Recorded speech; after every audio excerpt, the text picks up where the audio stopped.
Nintendo bows to Blockbuster. Commodore enters liquidation. And the Acclaim-Midway divorce gets messy. These stories and many more on this episode of the Video Game Newsroom Time Machine.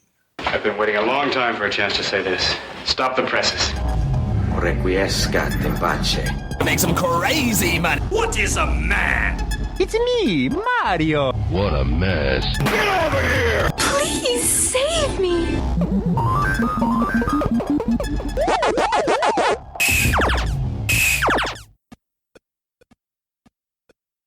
Welcome back, everybody, to the Video Game Newsroom Time Machine, the show where we travel back in time to find out what was making headlines in the home computer and video game industries of yesteryear. I'm your host, Carl, and I'm joined again by everybody's favorite co-host, Alex. Happy to be here, Carl. Excellent. So, before we turn on the time machine and head back 30 years to April of 1994, it's time for obligatory podcast banter. So, Alex, what have you been up to? Well, at the time of this recording, we're just at the beginning of Summer Games Done Quick, the week-long speedrunning for charity that I always enjoy tuning into, so definitely going to be catching a few of those runs over the next week or so. Very cool. Very cool. I did not know you were a speedrun enthusiast. So I don't watch speedrunning on the regular or anything like that. I mean, I don't follow any speedrunners. There's nothing more. You just read it for the articles? Right. Well, I mean, what they do is amazing, but actually watching a speedrunner's stream is mostly shoot, reset, shoot, reset, shoot, reset. And I mean, which is not what I want to watch, but I love the idea of speedrunning, and so I love turning into GDQ because it's an exhibition, basically. I mean, you know, it's a bunch of the top runners, a variety of different games, just showing off all the tricks and tech that they use at the current time to go fast in whatever game they're specializing in. So that appeals to me quite a bit. I've been watching GDQ since 2014 or 2015. I mean, it's twice a year, so, you know, twice a year since 2014 or 2015. Definitely some of my favorite weeks of the year, so. Excellent. Oh, that's cool. Any particular game you're hoping to see speedrun? Speedrun? Oh, I forget. You see, you put me on the spot. I forget what's coming up on the schedule. I know there were some I was excited for. They're running Balatro later tonight, which, you know, is kind of taken the world by storm and this year. So I'm not even sure how you speedrun Balatro, but it'll be interesting to see. What is Balatro? Entails. It is as he stalls. I don't know what it is, but I've heard it's popular, so I'm saying it. I just don't want to get it wrong. I know it's a card game, but I want to get more of the specifics. Yeah, it's a roguelike deck builder that is poker themed. Interesting. Came out earlier this year, and it has been like all the rage. So cool. Be interesting to see. And of course, I'm also looking forward to Silly Block late at night on Wednesday night, as I always do. They have Awful Block at AGDQ and Silly Block at SGDQ. And that's where they just take some of the most ridiculous games. Just some of them are bad, some of them are dumb, some of them are all of the above. And the crowd usually gets into those, and that's always a lot of fun, too. So it's basically they're taking the games I wish you would play on 7 Minutes in Heaven and doing speedruns. Yes, for charity. Okay, that's cool. Well, you'll have to tell me what the highlights were then as soon as we record again after you've watched it all. Indeed. Now, everybody, as always, there were a few weeks where we didn't have an update this time. Sorry, just a lot going on in life. But to make up for it, we have one hell of a big episode today. The list is long, and the number of stories is very, very fascinating. We got a little bit of the corporate shenanigans that Alex always enjoys, and so on and so forth. But before we get into all of that, remember, you can send us comments, questions, and so forth at videogamenewsroomtimemachine@gmail.com. Or you can just become a patron and then get all the benefits like early access to our interview episodes and, of course, the video. What are the kids calling it nowadays? A Let's Play. Yes, the video Let's Play version of our first segment, the 7 Minutes in Heaven, where our intrepid co-host must play a game that was reviewed in a publication dated April 1994 that they've never played before for 7 minutes. And we had some wonderful games on the list today, some all-time classics as well, some that have not necessarily aged all that well or were already considered garbage at the time. We had Skitchin, because that was something everybody remembers. Jurassic Park for the Sega CD, which I really wish we could have gotten into. That's some weirdness. We had, Ghost Manor for the 3DO, because everybody loves a really low frame rate FPS. We had Dino Dudes on Jaguar, and totally taking advantage of those 64 bits. Wow, I am just snarky as hell today, aren't I? Yeah. I'm just realizing that. NBA Jam for Game Gear. I was really curious how well that turned out. Elder Scrolls Arena finally got a review, but that's probably not something that's good for 7 minutes. Alone and I have played it as well. Okay, so yeah, that takes all the fun out of that. One of the games we may have to do on our Patreon live stream is Twisted for the 3DO, because that game just looks weird and wonderful. Of course, there's some interesting Amiga games, Elfmania, which, it's Elfmania. Pirates Gold for the CD32. We got Archon Ultra for DOS. Of course, Tempest 2000 for the Jaguar. But you, sir, decided to go with something that was close to your heart. Your childhood favorite cartoon turned into video game format, no doubt losing none of the charm in the process. Rocko's Modern Life for the Super NES. That's right. My favorite Nicktoon. Not my favorite cartoon of all time, but definitely my favorite of the Nicktoons. Still holds a special place in my life. We'll see if I can get the ball in the hole or whether I will be watching the television from heck with Peaches at the end of this run here. As a person who's never seen the show, I have no idea what those references are, but I'm assuming they were very, very clever, and those who remember the show are giggling right now. So, with that being said, let's go. Introducing a new video game from Nickelodeon. It's like you have this pet. This dog. Small dog. But real dumb. Right, Spunky. And he's always getting into trouble. And saving him's up to you. Only you're this wallaby. Rocko. Yeah. And there's all kinds of weird creatures. No. Nasty neighbors. Flying clothespins. Evil garbage trucks. Big slimy pools. You can float Spunky over like a balloon to save him. And Rocko's Modern Life for your Super Nintendo Entertainment System from Viacom New Media. He's your dog. He's your problem. Welcome back, Alex, from your 7 minutes in heaven. So, for the uninitiated, how would you describe Rocko's Modern Life for the Super NES based on your 7 minutes with the game? Well, I guess what would happen if you took a generic mascot platformer of the mid-90s and added just the smallest dash of lemmings to it. And that's Rocko's Modern Life. So I'm guessing that you're controlling a cursor on the screen then? Well, no, It's got lemons. I'm controlling Rocko, the protagonist of the game, as in the show. Spelunky, who is very lovable but always also very stupid, has gotten in trouble on the beach, and I've got to get him to safety. Presumably there'll be other environments he gets in trouble after that, but, we only did the beach.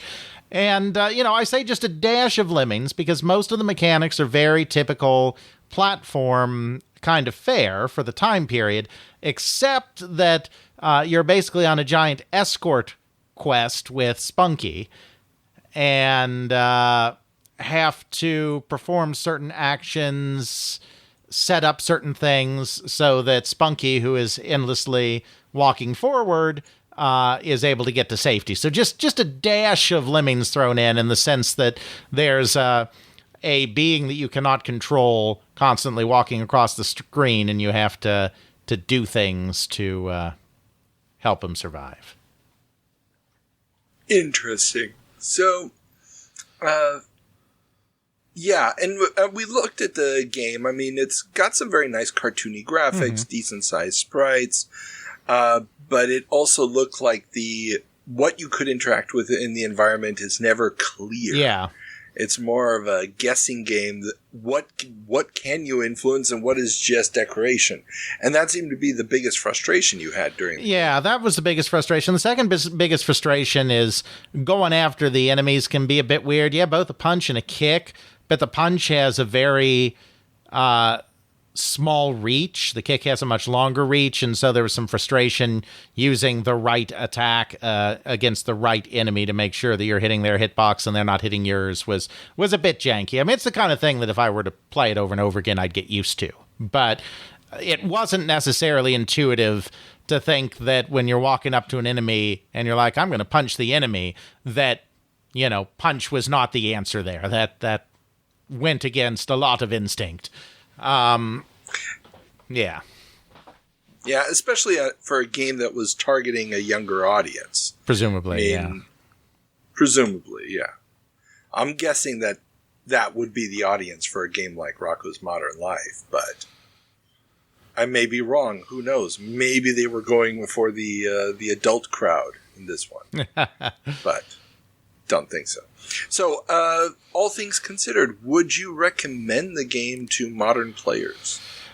I think that I would rather spend time playing game shows with Peaches down in Heck than play this Rocko's Modern Life game. If you're a Rocko's Modern Life fan, I salute you, but stick to the show because it definitely works better there than it does in this video game form.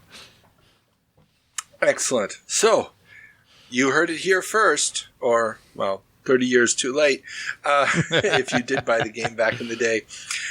So, with that being said, we have one more stop before we can turn on the time machine, and that is to check in with our good friend Ethan, the warden of our Department of Corrections, to find out what we got wrong in our March 1994 jump. Hello, this is a prepaid collect call from the Department of Corrections. This call is subject to recording and monitoring. To accept charges, press 1.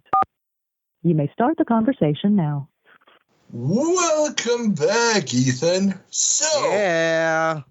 Before we can begin the flailing of my beautiful, beautiful body for whatever misdeeds. I don't think people came here to hear about your quote unquote beautiful, beautiful body, Carl. You're right. They don't need to hear about it. They can already imagine it. What you're doing in the bedroom is entirely your own business. We're way past the bedroom at this point. But it's March 1994. Let's try not to think about where Carl was in March 1994 if we're not thinking about his beautiful, beautiful body. And we will start off with the Alex comment. Alex. Hi, Alex. You're here, too, in the Department of Corrections. That's true. So for you, I have you were mentioning a bit about VR and how it intersects with coin op and kind of the idea of, the amusement park, indoor amusement park kind of space. And I will say that this comes up in the recent Jenny Nicholson video on the Star Wars Hotel that you should watch. I should. An interesting discussion on that. Very good. Very good. So if you want to delve more into that question, the idea of pricing and theme parks and all that stuff, and yeah, that video is a ride. I'll tell you. I've heard about that. Yeah, I'll try to put a link to it in the show notes. I haven't watched it myself yet. And before we continue on, Carl, I have to stop you for a moment. For you went and mentioned Commodore Australia without singing Keeping Up with the Commodore. What kind of Commodore fanboy are you? The kind that knows that I am keeping up with the Commodore, and I know that the Commodore is keeping up with me. Well, not anymore. Not to spoil anything, but yeah. Hey, it was already in the headline, okay? That's right. The headline of the episode. It is one of our top stories today. Yes. So, March 1994, we have a couple of other things to get into. My enthusiasm is waning, for I am sick, so I will not attempt to make any elaborate little play here. We'll just get right into it. You were discussing the CESs and how, there's the June 1994 CES that is going to be infamous and, kind of the start of E3. But also, there's also winter 1995 CES. Still a lot of video game companies do show up to that one. That's a good point. And we will have a story about a significant one that will not today. Sorry, just spoiler alert. And then after that, you're discussing how Microsoft wasn't particularly, focusing in on stuff in the home. And I have to protest that because Microsoft was heavily involved in many of the set-top box projects. It was kind of a distraction from them looking at the internet. But I think that the narrative that's been built, around getting up to the Xbox, that Microsoft didn't understand that they needed to be in the home. No, they thought the set-top box was going to be bigger than it wound up being, and I think that made them retract and not be as aggressive when it came to the gaming systems. But they thought that the set-top box was going to, override the gaming systems. No, that's probably fair. They did, after all, purchase Web TV. This is true. And let's face it, they weren't alone. There were a lot of people that thought, just like with consoles in 84, the home computer was going to replace them, and here the set-top box was going to replace the console. So, and then another 10 years down the line, they thought the console was going to become the elusive set-top box. And that was also a lie. Yeah. Well, I mean, a lot of people do watch stuff through their consoles now. And, the smart TV definitely has taken off. Yeah. Now that it is fully integrated and all that. Oh, no. I bought my first 360 because I just needed to watch ESPN3. So, Sure, no. They weren't wrong that smart devices were going to, be the future in the living room. Where Microsoft got it wrong was thinking that the Xbox One was going to be at the center of your smart living room. That was a lie. Oh boy, that's the whole thing. But we won't be covering that on this show. Soon, at some point. They were. You're not going to get up to 2014. Only if you extend your 10-year plan. Yeah. I would have gotten up to 2014 had I kept the 20-year jumps. But alas. Nah, it's better to focus yourself. Eventually you're going to, by 1975 or 1976, you're going to need that as a dedicated episode. So, yeah. That's true. And it's going to get complicated. Next up, the Amiga CD32. I know everybody was waiting to hear about the Amiga CD32. So that rumor you mentioned about the patent, this actually will tie back into a little bit of a plot hole, which slipped into one of the episodes. Because Carl doesn't always edit out all the banter things in between stuff. There was one day that Carl was waiting on me to do Department of Corrections, and Alex mentioned, and you hear this in the episode, that he was talking to quote-unquote Chris. And I will now tell you who that Chris was.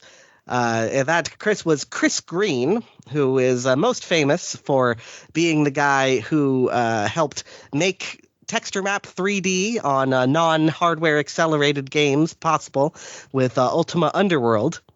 After he was working with that, and he actually went through Bethesda as well when they were making the first Elder Scrolls, he eventually wound up at Amiga, and he worked on one of the very last OSs for the Amiga.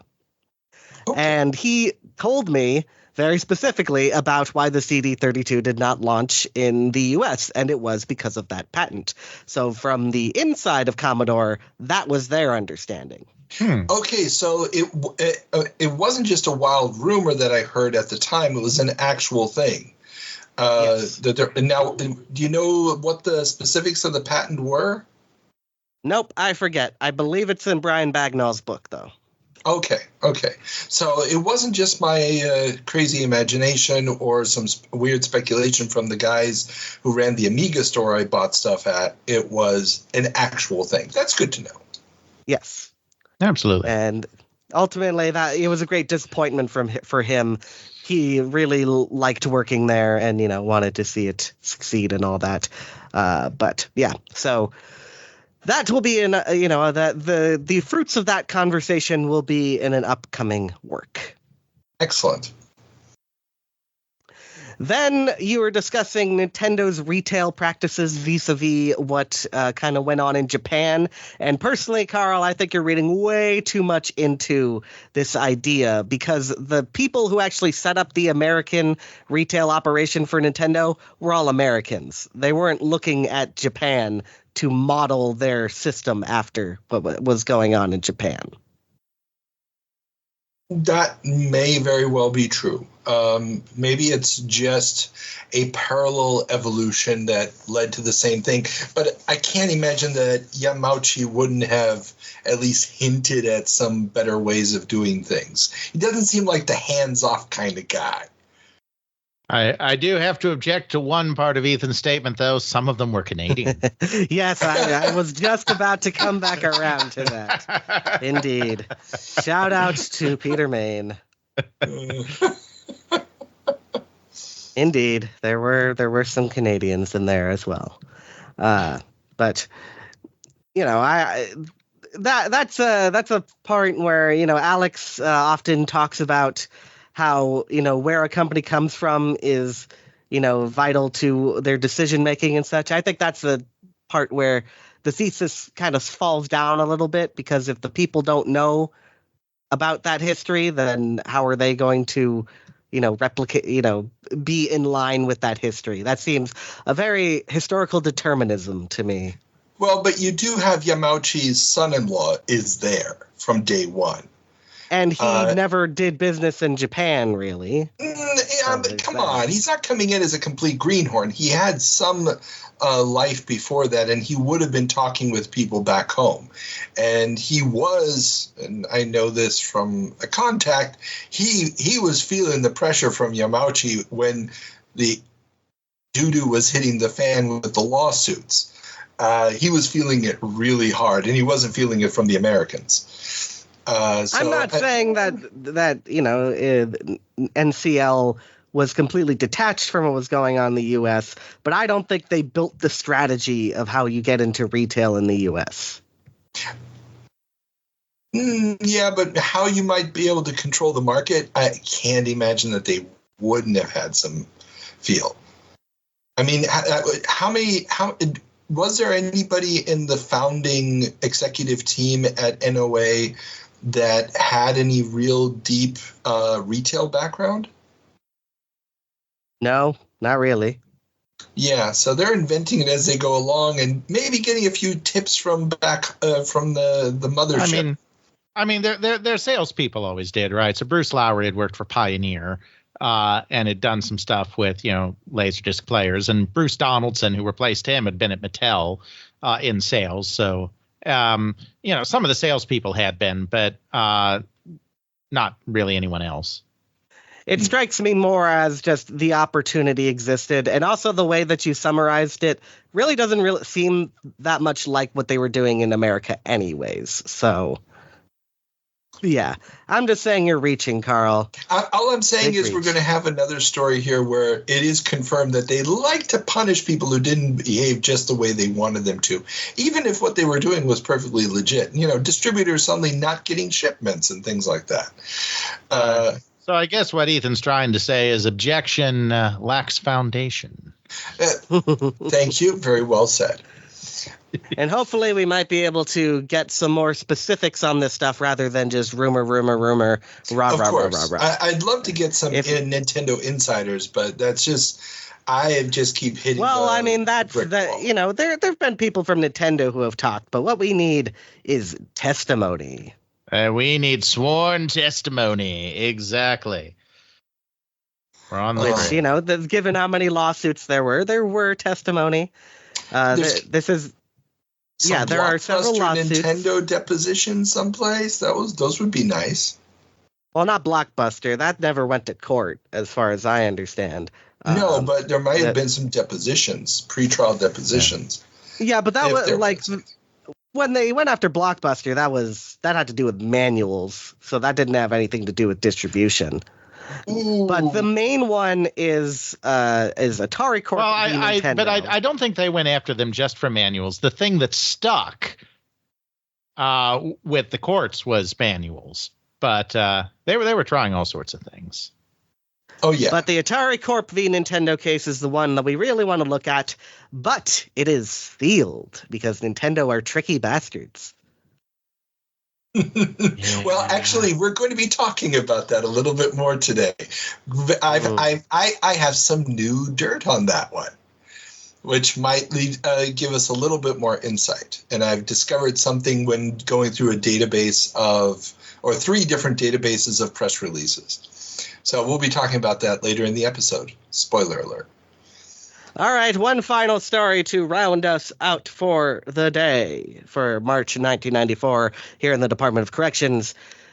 Carl mentioned a time when he read the PvP comic and he said like 1995 or something, but I'm sorry to say, Carl, PvP only started in 1998. Oh, yeah, it wouldn't have been 95. If I said anything, it was 96 because I know I didn't start reading it until I was in Gainesville, Florida, and I wasn't there until the second half of 96. So 98 sounds right. Yeah, so it was off by a year and a half probably or something. But I do remember discovering it fairly early. But 95, was I talking about PvP or Penny Arcade? You said PvP before that. Yeah. You 100% said PvP because you mentioned characters, and it was about the Linux thing. Oh yeah, the Linux thing. That was hilarious. It still makes me giggle. And for those in the know, I'm sorry, but Brent Sienna is still an Amiga user. All that Mac shit is just pretending. Okay. Mac is just his beard. He's really an Amiga user. Always was, always will be. That will be the end for March 1994, Department of Corrections. You all go off and do your thing. I gotta go drink some tea. Okay, bye. Okay, dude. Thanks as always for your service. Bye. Peace. Yeah, you know, what Nintendo was getting up to in retail and how and why, I mean, that's one of the big things that keeps delaying me, quite frankly, from doing volume 2 of my own work. Would love to get at some of those court cases. Like Ethan said, a lot of them are under seal.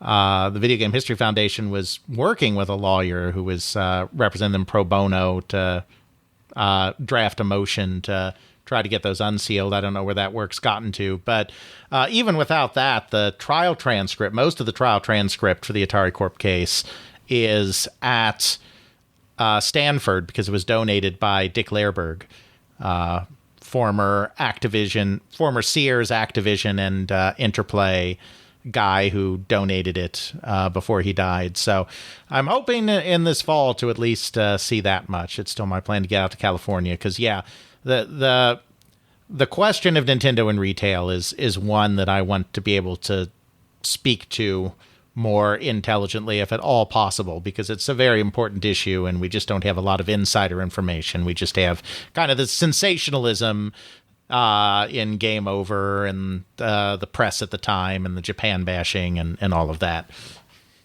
Yeah, no, and I totally understand. I mean, when you talk to somebody like Fischbach, Greg Fischbach, it's like, everything was normal and you had the relationships with the retailers and everything seemed to be okay.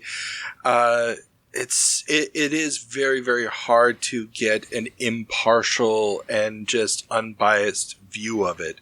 And whenever you're controlling 85, 90% of a market, it's hard to imagine what a fair situation looks like when nobody wants to buy anything but Nintendo product.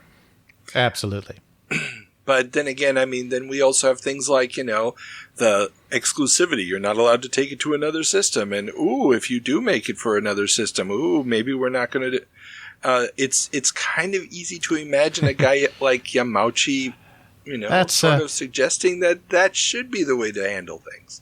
That's a nice cartridge shipment you've got there, Toys R Us. Be a shame if something were to happen to it. Exactly. Okay, but we've got a metric ton of stuff to get through today. So, let's turn on the time machine and head back to April of 1994. $4 billion a year business. Breaking computer graphics. Information superhighway.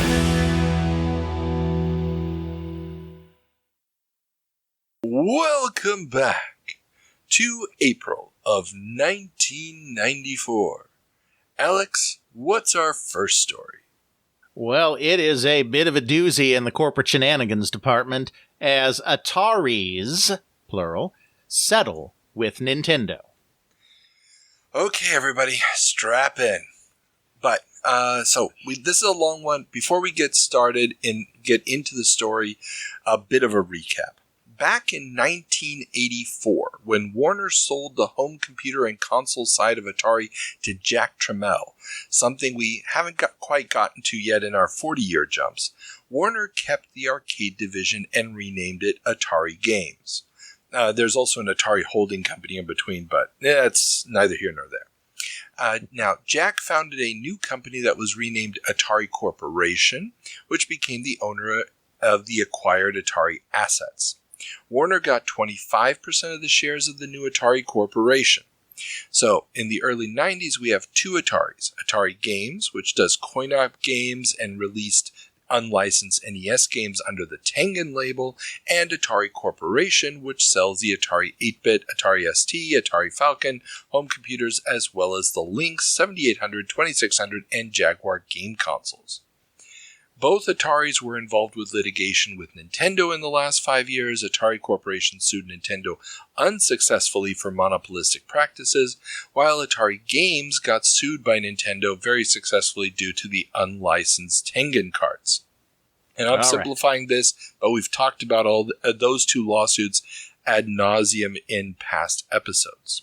Absolutely. So everybody's up to date. Now, last month, I cut a story about an article in the New York Times from March 26 about a settlement between Atari Games and Nintendo because there were some issues with it I couldn't quite put into context.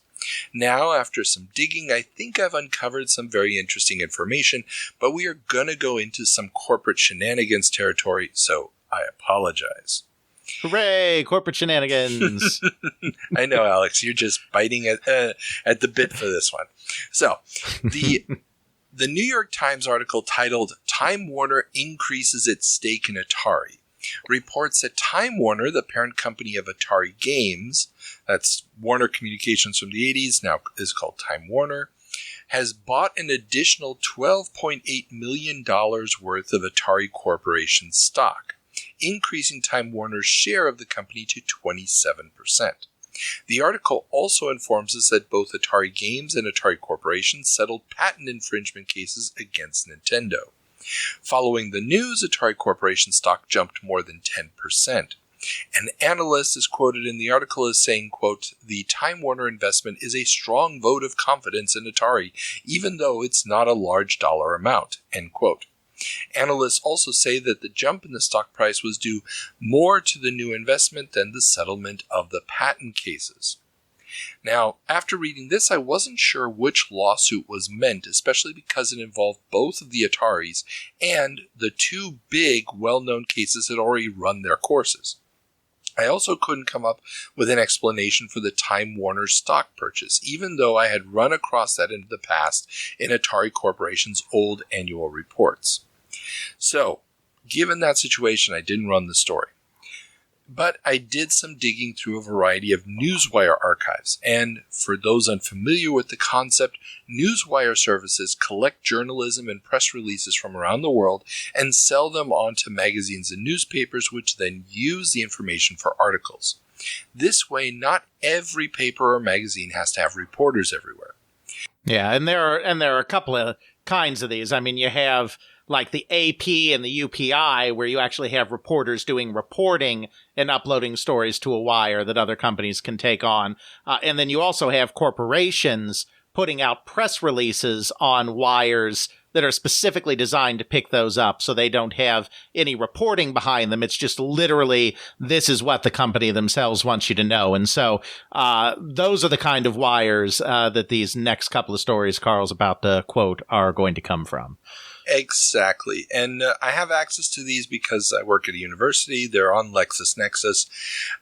And obviously, when we're dealing with stories that end up in newspapers and stuff, they're usually just little bits and pieces from these longer pieces. But you always have to take a lot of these Newswire reports that are just reprints of press releases with a grain of salt because, well, they're press releases. Indeed. So, there's a March 24th, 1994 article. So this is 2 days before the New York Times article from Business Wire. Again, a newswire for business stories. And that says that while most terms of the settlement between Nintendo of America and Atari Games are confidential, all the claims are to be dismissed, including the judgment of patent infringement and copyright infringement that Nintendo won in the unlicensed Tengen cartridge case. And Nintendo would receive certain payments in connection with the settlement, as well as certain patent licenses from Atari Games and Atari Corporation. And also, Atari Games again becomes a Nintendo licensee. Now, still, this doesn't give any clear mention of which patents were being settled beyond the existing Tengen cartridge case, nor how Atari Corporation got involved in it, nor mention of Atari Corporation getting compensated for giving up patents. So this one seemed a little weird. But it also seems like it's giving... This is probably what the New York Times was relying on for their reporting. Makes sense. Yeah. So all we know is there was some kind of litigation about patents, and they've settled it. Nintendo's going to get the patents. Nintendo's going to get money as well because Atari Games still hasn't paid the settlement for the Tengen stuff. And the Tengen thing, they're apparently going to ask the court to just, wipe that off the books and business as usual, bring on those Atari coin-op conversions to the SNES. Mm-hmm. Okay, but how does Atari Corporation get involved with this? This was what wasn't clear yet. Now, there's a quote from Howard Lincoln of Nintendo in this piece, and it's following. Quote, "We are pleased that this litigation has been resolved. We are especially pleased that Time Warner, the parent company of Atari Games, interceded and cooperated in an effort to settle this case." Yeah, and, that's very interesting because, not to spoil the plot, but we're about to have another news story this very month about, I think we already had a news story about Time Warner buying Atari Games, but we're about to have another news story this month about the reorganization of all of their various game properties into a new company. And this sounds very much to me like a big company that's just acquired some little companies and wants to clear the decks of all of the past kind of outstanding legal issues that are out there that are very detrimental when you're buying and reorganizing a company like Time Warner is doing here. Well, and especially in an environment where the multimedia bubble is really rocketing up the stock prices of certain companies on the stock market, last thing you want is some analyst saying, well, they've got these charges still out there. Right. So now the question is, okay, what happened? So now I was even more interested, and I kept reading.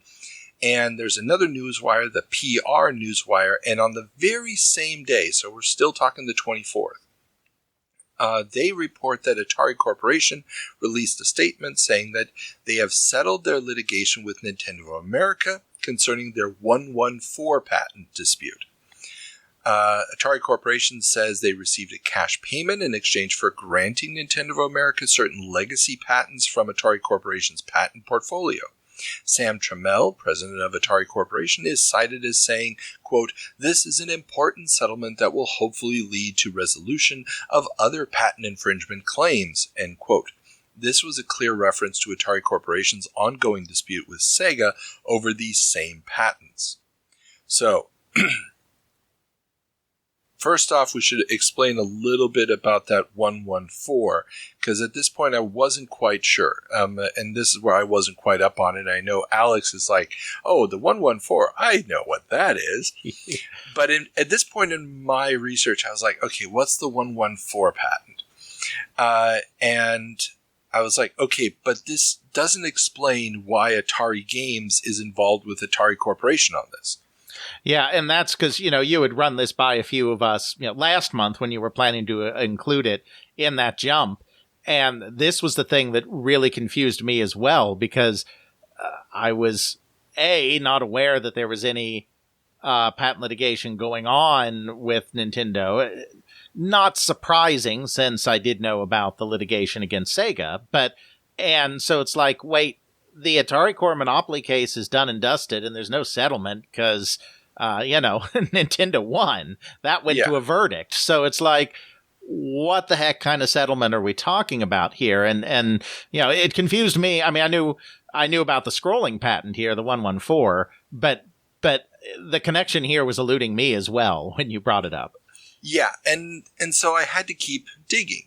So at this point now, for listeners at home, we now have two Newswire stories that look to be almost 100% rehashes of corporate press releases from two different parties with slightly contradictory information. The first saying that Atari Games and Atari Corporation gave up IP rights and Nintendo got rights and money. The second, that Atari Corporation got paid cash to license their patents to Nintendo, and that this settlement will hopefully lead to more such settlements. So those are the two the major points here. Yeah. Now, Business Wire and in the Atari Corporation statement, there's no statement of Time Warner. There's no mention of Atari Games. It's like, we did this on our own. That's what it sounds like. So, moving on, a third press report, Business Wire reports the very next day, so March 25th, that's when this comes out, that Nintendo of America denounced Atari Corporation's claim vehemently the same day it was made. So Nintendo's response happens on the 24th, but the press release is dated the 25th. So this is all happening within a 24-hour period. And it was made releasing a press statement that the licenses were royalty-free licenses. So Nintendo is saying they didn't pay anything for it. And according to Nintendo's general counsel, Lynn, and I think I'm probably killing the pronunciation, Havelso, said, quote, "Any suggestion that Nintendo paid anyone anything in connection with this settlement is completely false. To the contrary, Nintendo received certain payments and patent licenses on a royalty-free basis. We are shocked that Atari Corporation would attempt to mislead the press and the public in this manner," end quote. So, clearly Nintendo didn't pay anything to Atari Corporation, at least not publicly. But we know from the New York Times that on March 25th, the purchase of Atari Corporation stock by Time Warner was announced. So, at this point, to try to clear it all up, what exactly is going on? Because Nintendo's saying we didn't pay anything. Atari, Time Warner is publicly saying that they purchased Atari Corporation stock, and Atari Corporation and Atari Games both gave up IP, apparently. Mm-hmm. So, what is going on? I went back to the Atari annual reports and the patent documents.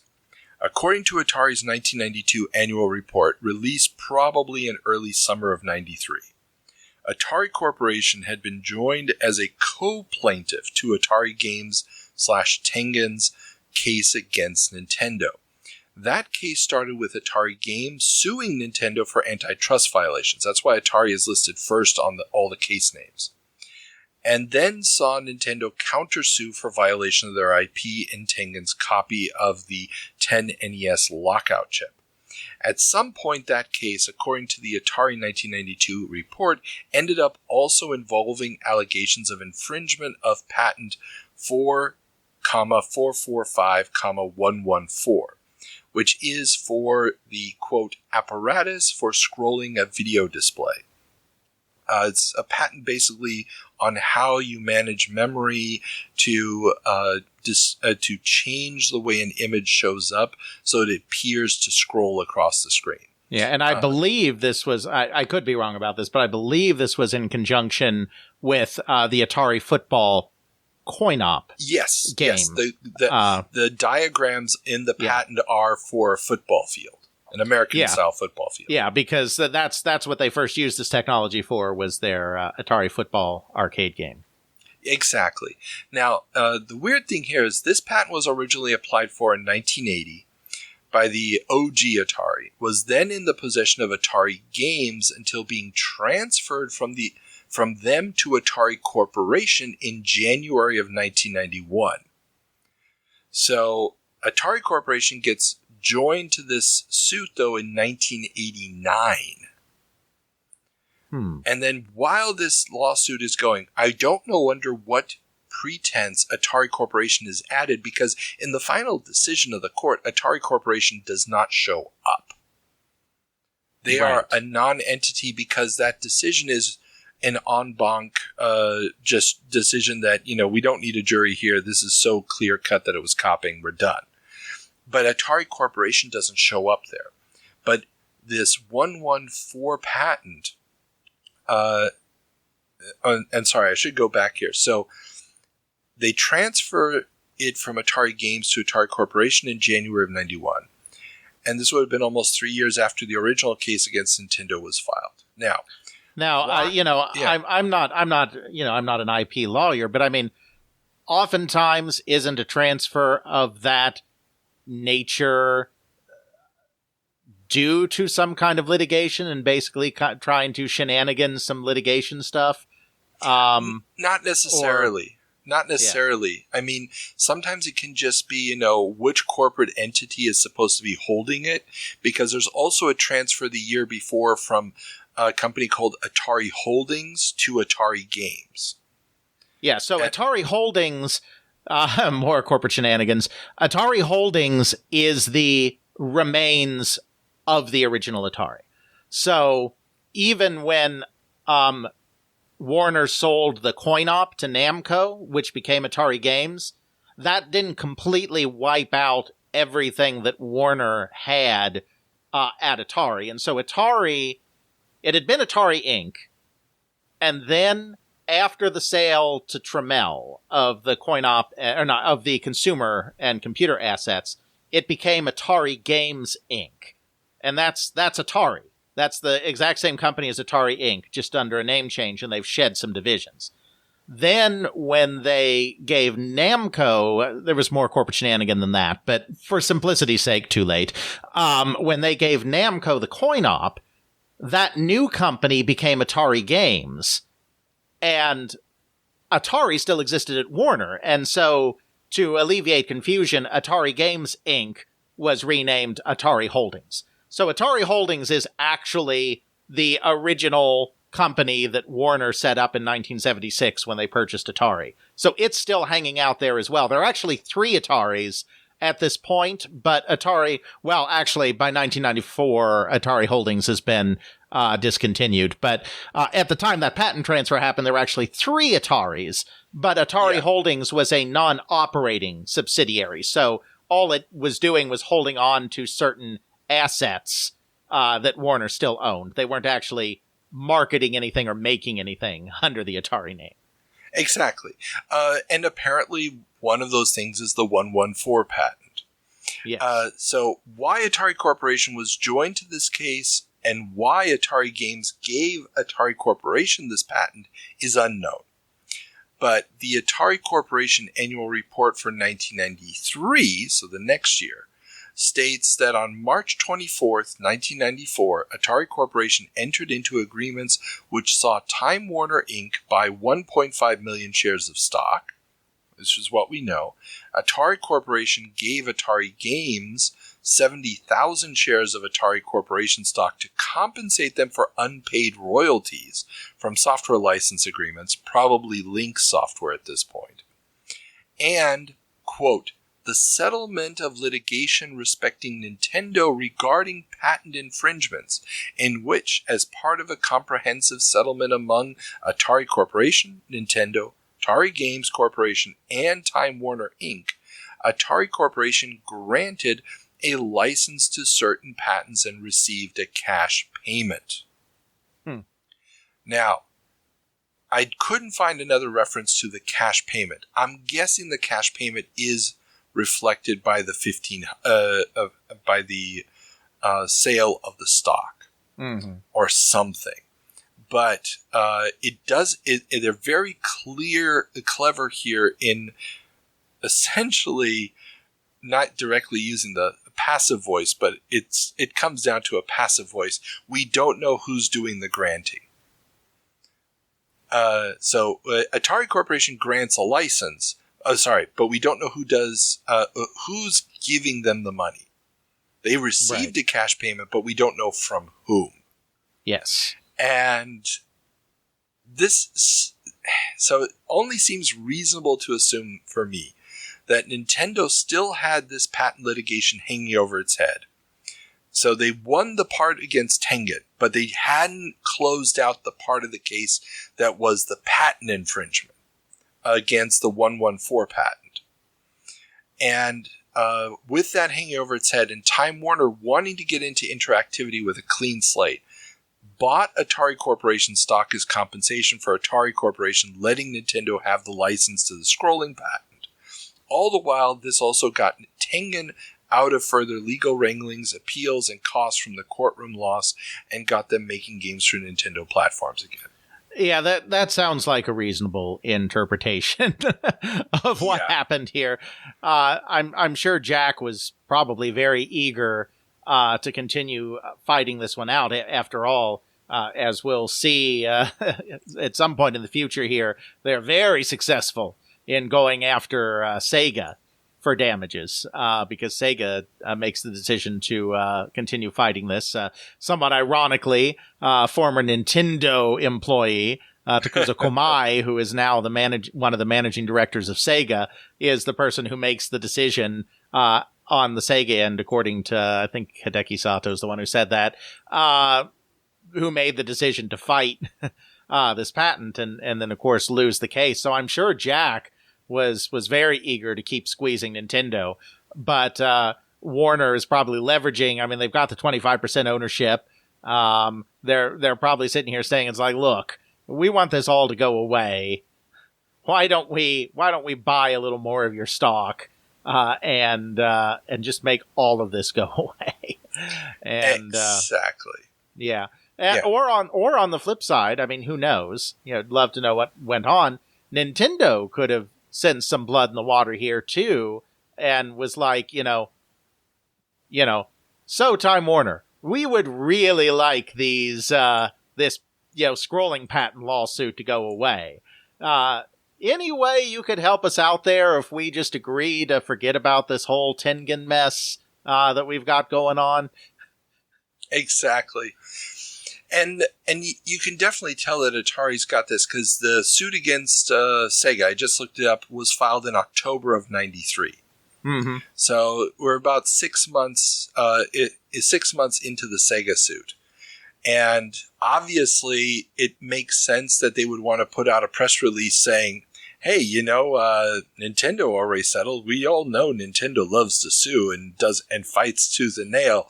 So if they did it, wink, wink, nudge, nudge. Sonic moves really fast from left to right, and that's clearly why they did it. The only problem is it probably violated whatever conditions of the agreement they had. That Right. Under no circumstances was it supposed to look like Nintendo caved." Yes, that makes a lot of sense, knowing how Nintendo is. So, that long explanation, but I personally find that fascinating because that linked together some stuff that I was not aware of either. And I always consider Michael Curran's Atari history timelines to be like the gold standard of trying to figure out what the heck happened at Atari.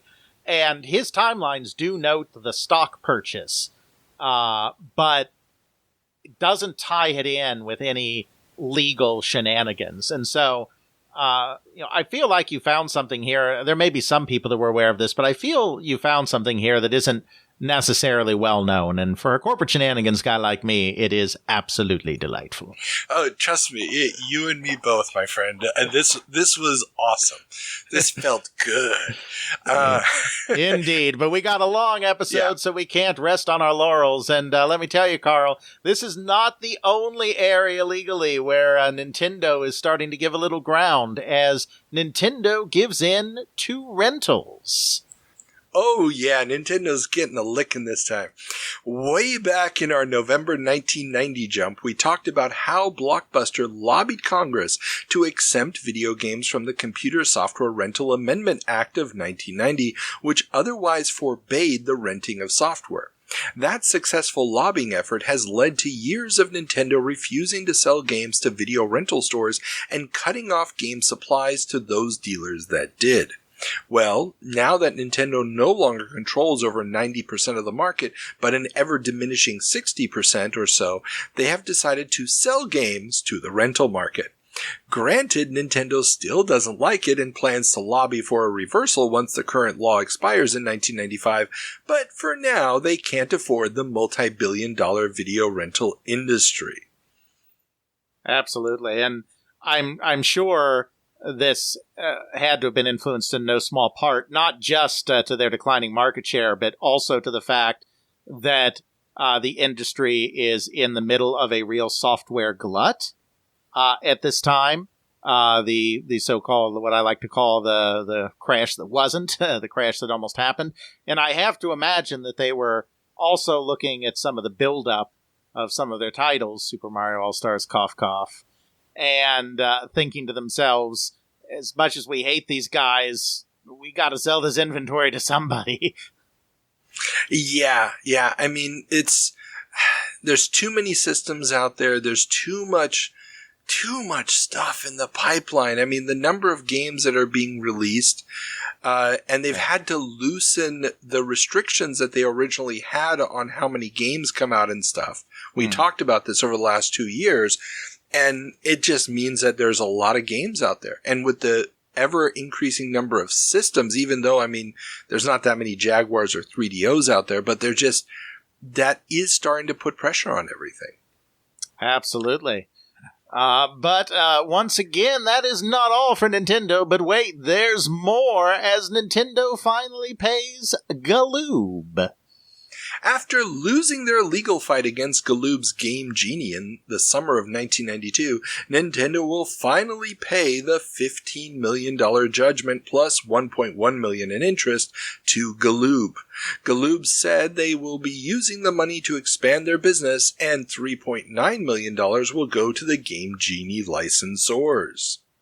Yeah, and this is complete speculation because I have no inside sources on this, but I wonder if it's entirely a coincidence that right after the lawyer is named the chairman of Nintendo of America, that suddenly some of these places where Nintendo was really digging in their heels all across the legal system is starting to loosen up a little bit.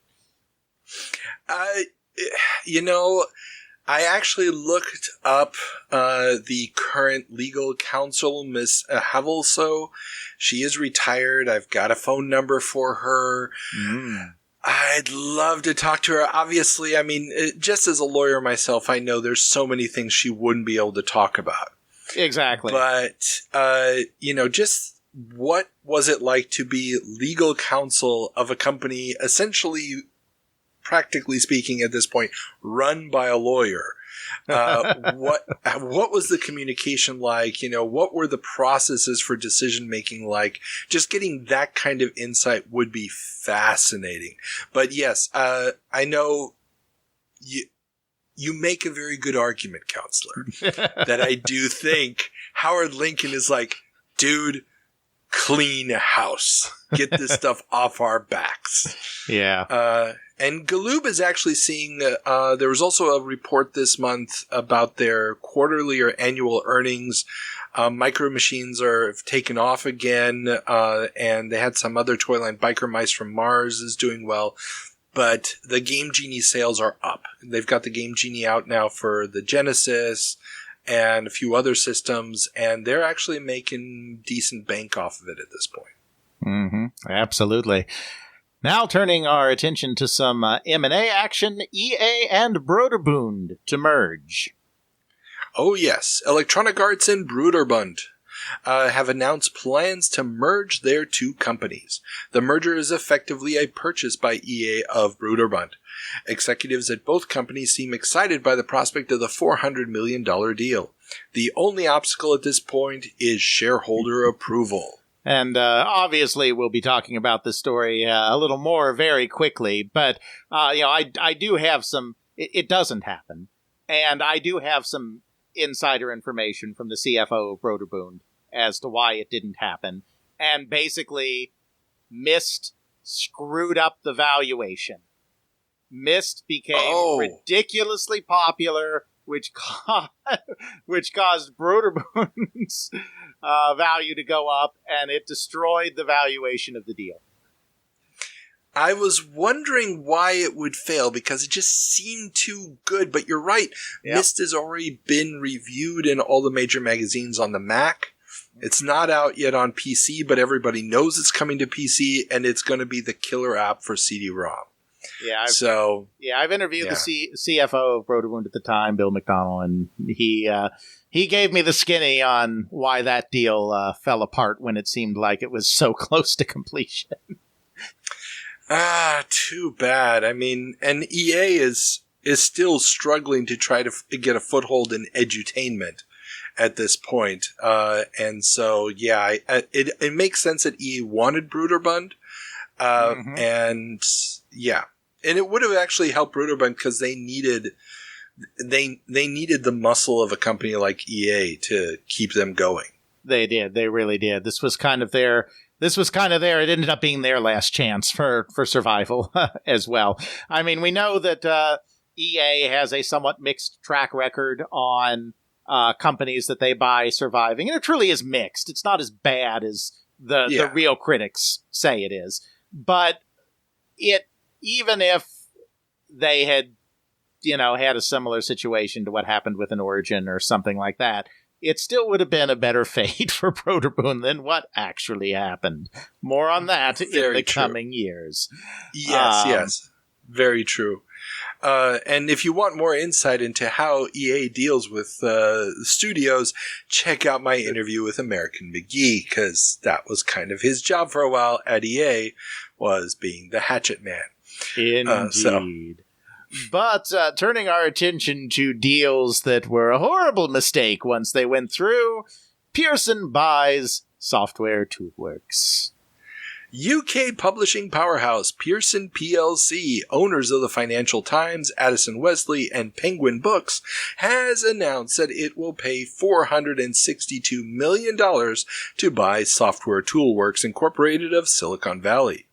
The merger will give the publisher a foothold in the hot multimedia landscape, especially given Toolworks' established position in the publishing of CD-ROM software.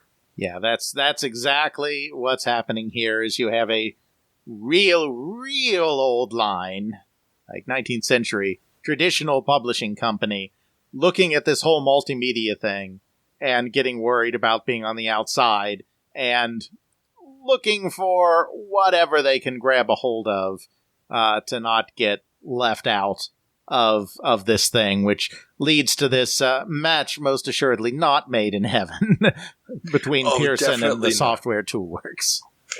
Definitely not. And there's so much speculation about this idea, and it's really all driven by, if you're not doing a multimedia thing, if you don't have interactive in the title of your company, your stock price is going to tank. And it goes so far, the New York Times has an article on the 12th of April, and it's speculating that Software Toolworks is not just seen as a multimedia company, but also as an educational software company. And there's this huge move right now to educational software. Because there's a general malaise in the U.S. about education levels dropping and so on and so forth, which is also fueling this. And the piece that they ran speculates that with Software Toolworks and Broderbund off the market, the only two educational software companies left that investors could gobble up are Davidson and Associates. I can't remember. Have they purchased Blizzard yet at this point? No, I don't know if they've already purchased Blizzard at this point. It's close. I'm not quite sure. If not yet, it's coming soon. Yes. And the Learning Company. That's the other one that's still out there. Again, we will see stuff happen with this. Indeed. Both of these will get purchased, and both of them will be epic fails from the companies that purchase them. Oh, yes. But even before the purchasing, we get more evidence that there is this real concern amongst traditional publishers about getting into these spaces as Paramount teams up with Davidson and Associates. Oh, yes. Paramount, owners of book publisher Simon & Schuster, has signed a deal with educational software maker Davidson & Associates to finance the creation of software based on Paramount-owned licenses. Paramount will pay $50 million for the creation of multimedia products based on works from their publishing arm, which will be published under the Simon & Schuster Davidson label. Yeah. I mean, this whole thing...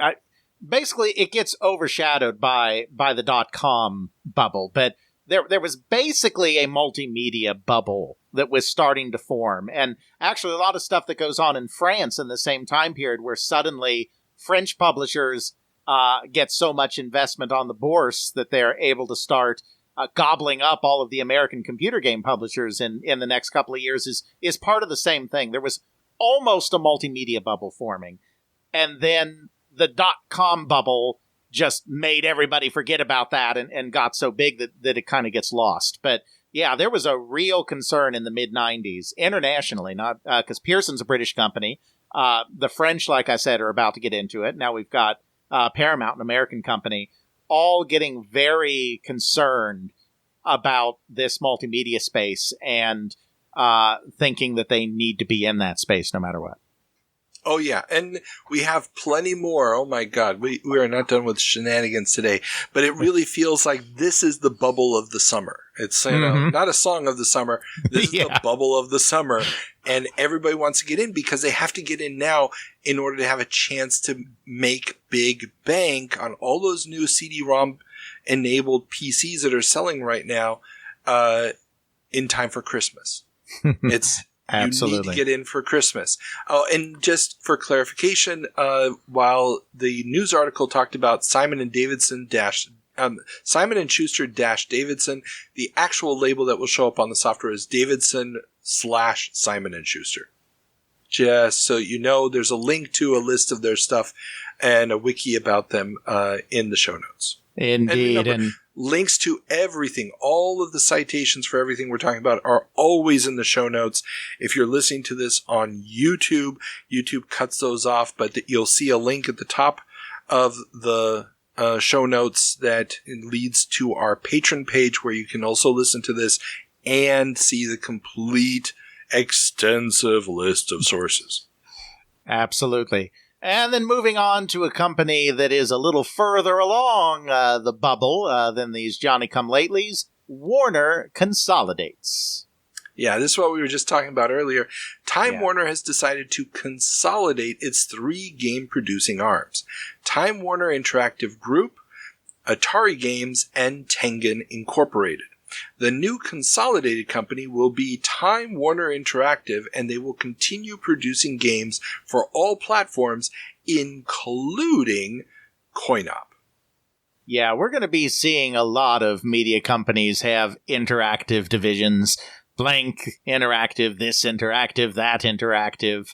Time Warner is a little further along than some of its competition because they never completely lost faith in this area. I mean, they had, or Warner Communications, pre-Time Warner days, obviously, but had to sell Atari because of the market conditions they were under at the time in 1984. But they were never completely sour on it, which is why they had kept their stakes in every company they sold. They kept a stake in Atari Corporation, Tramiel Technology, and they kept a stake in Atari Games. And now they've sensed that the time has come to basically revive all that. So, they had their Time Warner and Activision, and then they purchased up more of Atari Games to bring it fully in-house, and now they're just getting that all organized here. Exactly. And it's going to be one nice big label to put on everything. Exactly. But while some companies are growing closer together, other companies are growing farther apart, as TSR and SSI call it quits. After 6 years, TSR and SSI will not be renewing their exclusive partnership. TSR says that this will let them develop RPGs of their own without the constraints of the D&D license, while SSI will be making a major announcement at the summer CES. Several D&D licensed games are still in the works at TSR. Yeah, I mean, the fact of the matter here is it was a license that made sense 6 years ago. Obviously was very lucrative for both sides, but over the course of those 6 years, the industry has grown so much, and the players in the industry have gotten so big, and SSI hasn't. SSI is still a family company. Most of the stock is still owned by members of Joel Billings' family, and they don't have the capital base. They had tried, of course, to build a new engine around their Dark Sun game, and that was a disaster, and I'm sure even aside from TSR wondering, what they could do themselves versus what somebody else could do, I'm sure that they saw how SSI had kind of been pushed aside and become kind of a minor player and realized that this was not the best place for them to be investing all of their computer game eggs into. Well, that and Joel Billings, a friend of the show, in my interview with him, he talked also extensively about how inside of TSR they've got some real problems because the woman who's running it at this point has been promoting all these new scenarios. Lorraine Williams, where things like Dark Sun, Al-Qadim, Spelljammer came from, which really did not add any actual value to the D&D license. No, these were all settings that cost a lot of money to develop, clogged the pipeline of retail with product, and she was demanding that they make games based around them. Yeah, same reason why they did the Buck Rogers games. Yep, and it just they did the Buck Rogers games because her family had the rights to Buck Rogers. But all of these other ones, they just ended up cannibalizing their own sales because they didn't grow the market, and so they just ended up having all these campaign settings competing with themselves. And I remember buying TSR product in this time period, and if you bought one of their hardbound books, you open the first the cover of the book, and there on the cover they're advertising their like 6 or 7 different campaign settings, and it's like, some of them were very interesting. I love me some Planescape so much, but it was too much because it didn't grow the market, so everything just cannibalized. Yeah, exactly. I mean, it wasn't like any of these settings weren't just strong man with sword, strong man with fireball. It wasn't giving you a completely new feel. Like, for example, World of Darkness gave you a very different setting. Ravenloft was supposed to tap into that, but it just ended up being man with big sword fight vampire. Right, exactly. It didn't reinvent the game, unfortunately. Absolutely. So, yeah. Sorry, listeners, if you haven't listened to my Joel Billings interview, please do. It's still one of my favorites. Yeah, he is a wonderful interview. I've interviewed him as well, and that's just such a nice guy. He is such a nice guy. He truly is. But enough about breakups. Let's go back to some mergers as WMS to buy Trade West. With the ink on their divorce from Acclaim not yet dry, WMS Industries, parent company of NBA Jam and Mortal Kombat maker Midway, has announced plans to buy game maker Trade West to give themselves a jump into the home games market. Acclaim, the former first right of refusal porter of Midway arcade games for the home, which will still be porting their games for a bit longer, hello Mortal Kombat 2, did not get their rights renewed, making this move by WMS a logical one as Trade West has existing infrastructure and talent for home conversions. Trade West was acquired for $15 million, plus undisclosed further payments based on future performance. Yeah, and I mean, we've been talking about the Acclaim-Williams breakup for a while now. I mean, Williams realized what a horrible mistake they'd made, just kind of giving up those console rights so cheaply. They quite rightly want to do it themselves, but they don't have the infrastructure to do it. So buying up Trade West, which has had a couple of games of note, but is really a pretty small player in the business, so can be acquired pretty cheaply, is a great way to jumpstart that entry into the home market for themselves. Oh, definitely. I mean, they needed to hit the ground running because they already know Mortal Kombat 3 is coming down the pipeline. They know Mortal Kombat 2 is going to make a ton of money. They've got, as we'll talk about in a little bit, iterations on NBA Jam coming down the pipeline. They need to hit while the going is good. Unfortunately, like you said, Trade West is a small company. There's going to be some serious growing pains with a lot of these products. And I think that, it's not going to be good. And again, everybody check out my interview with Greg Fischbach where we go into what could have been and the attempts to try to save this. But you're right. There was no way WMS was going to miss out on that money the next go around. Absolutely. But that doesn't mean everything is depressing for Acclaim, because Acclaim signs deal for Batman sequel. Warner Brothers was proud to announce that they have licensed the video game rights to, quote, and this is all caps from the press release, the hot property, end quote, of 1995. Batman Forever, starring Michael Keaton, has gone to Acclaim. Not only will Acclaim be making games for home systems, but also for Sega's new Titan arcade platform, which will use the same Hitachi processors as the upcoming Sega Saturn and Sega 32X, making porting easier and using Acclaim's award-winning motion capture technology. Yes, this is, of course, the very obvious flip side to losing that Williams deal is that suddenly Acclaim does not have any noteworthy IP with which to sustain their $500 million dollar company, and so is now in a mad scramble to find themselves some new IP. And I'm sure the Tim Burton directed, Michael Keaton starring Batman Forever will be just ever so weird and wacky and wonderful, just like the first two movies in the series.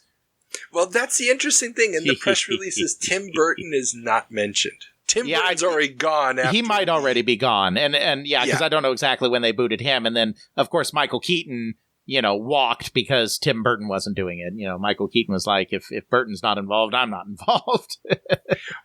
And that's the thing. I think Keaton stayed on just a little bit longer. I know in interviews nowadays he says that, but Burton is not mentioned in this. Yep. But Keaton is still mentioned in this. So, how late into the game he was still there, how little or much overlap there was, I have no idea. But yeah. And the funny thing here about the Titan arcade platform, and I didn't go into too many details about the hardware, but it's described as having 3 of the Hitachi processors in it. So and I really have to look it up, but if that's true, then we've got the arcade version has 3 of the processors. The Saturn has 2 of them, and the 32X has 1 of them. Obviously, this will be easy to port, right? No, the 32X actually has 2 as well. Oh, it has 2 as well. Okay. Yeah. The architecture is completely different, but it still has the dual SH2s. Yeah. Yeah. Have you ever played the Acclaim Batman Forever arcade game? I have not. Imagine a worse playing version of Mortal Kombat Sub-Zero Mythologies, or Mortal Kombat Mythologies Sub-Zero. Have you ever played that? I have not. Oh my god! Oh, we have so many 7 minutes in heaven to torture you with. But I have seen on, this ties back into our obligatory banter. I have seen on either Awful or Silly Block on GDQ, I can't remember which, the home Batman Forever game played. And, oh my. Oh my, indeed. The arcade version is... I can't say it's better. It is quite literally one of the worst things I've ever played in an arcade. It's just unbearably bad. And I will play almost anything in an arcade. Sometimes the worse the game is, the better. But this thing is just broken beyond broken. And yes, so that's all I have to say about that. Now, you mentioned that Acclaim desperately needs IP. In an additional notice around the same time, Acclaim announced that they would buy Valiant Comics for $65 million in a bid to ensure sources of future IP. Mm-hmm. So, yeah, they lost out. They lost out on their bid to buy Marvel Comics a few years before. And so, was that actually an option that they had? They tried. Oh, really? They were outbid by whoever bought it in '89. I can't remember if that was Toy Biz? Perlman or I can't remember if that was Toy Biz or someone else. But no, they tried. They tried. They were turned down. It's not like they were about to conclude a deal and someone came in and ripped up the contracts. But yeah, they really did try to buy Marvel Comics when it was up for sale at the end of the '80s. That would have been interesting. Indeed. Oh my god, so many bad side-scrolling beat-em-ups. Okay. Indeed. But moving on this whole multimedia extravaganza, MGM signs up with Sega. Movie studio Metro-Goldwyn-Mayer and Sega Enterprises have announced an agreement to jointly develop interactive video games, cinema, and television programs. The first step will be to jointly develop games that can then be adapted into films and TV shows. Yeah, I mean, obviously this deal doesn't go anywhere interesting, but it is a deal that makes a little bit of sense based on what the players wanted at the time. Sega, in this period, was hell-bent on proving to the world that video games were a legitimate multimedia art form of a similar type to TV and film. Like they're expending a lot of effort on this at this time. And MGM is quite simply a little late to the party because everyone else has been establishing interactive divisions and they haven't yet. They're gonna, but they haven't yet. And so I think both of them, looked around at the dance and realized that they were the last two without a partner in a way, so to speak, and decided to hook up. Yeah. I mean, it kind of makes sense, but yeah, MGM at this point is not doing great. But this is the dark age of no James Bond movies. And, I mean, I don't really know what else they would turn into films, into video games at this point. I mean, they've got Army of Darkness, which, if you've never played it, there's a great Army of Darkness tower defense game back on iOS. Which, until Apple bricked my old phone, I still went back to that for years and years.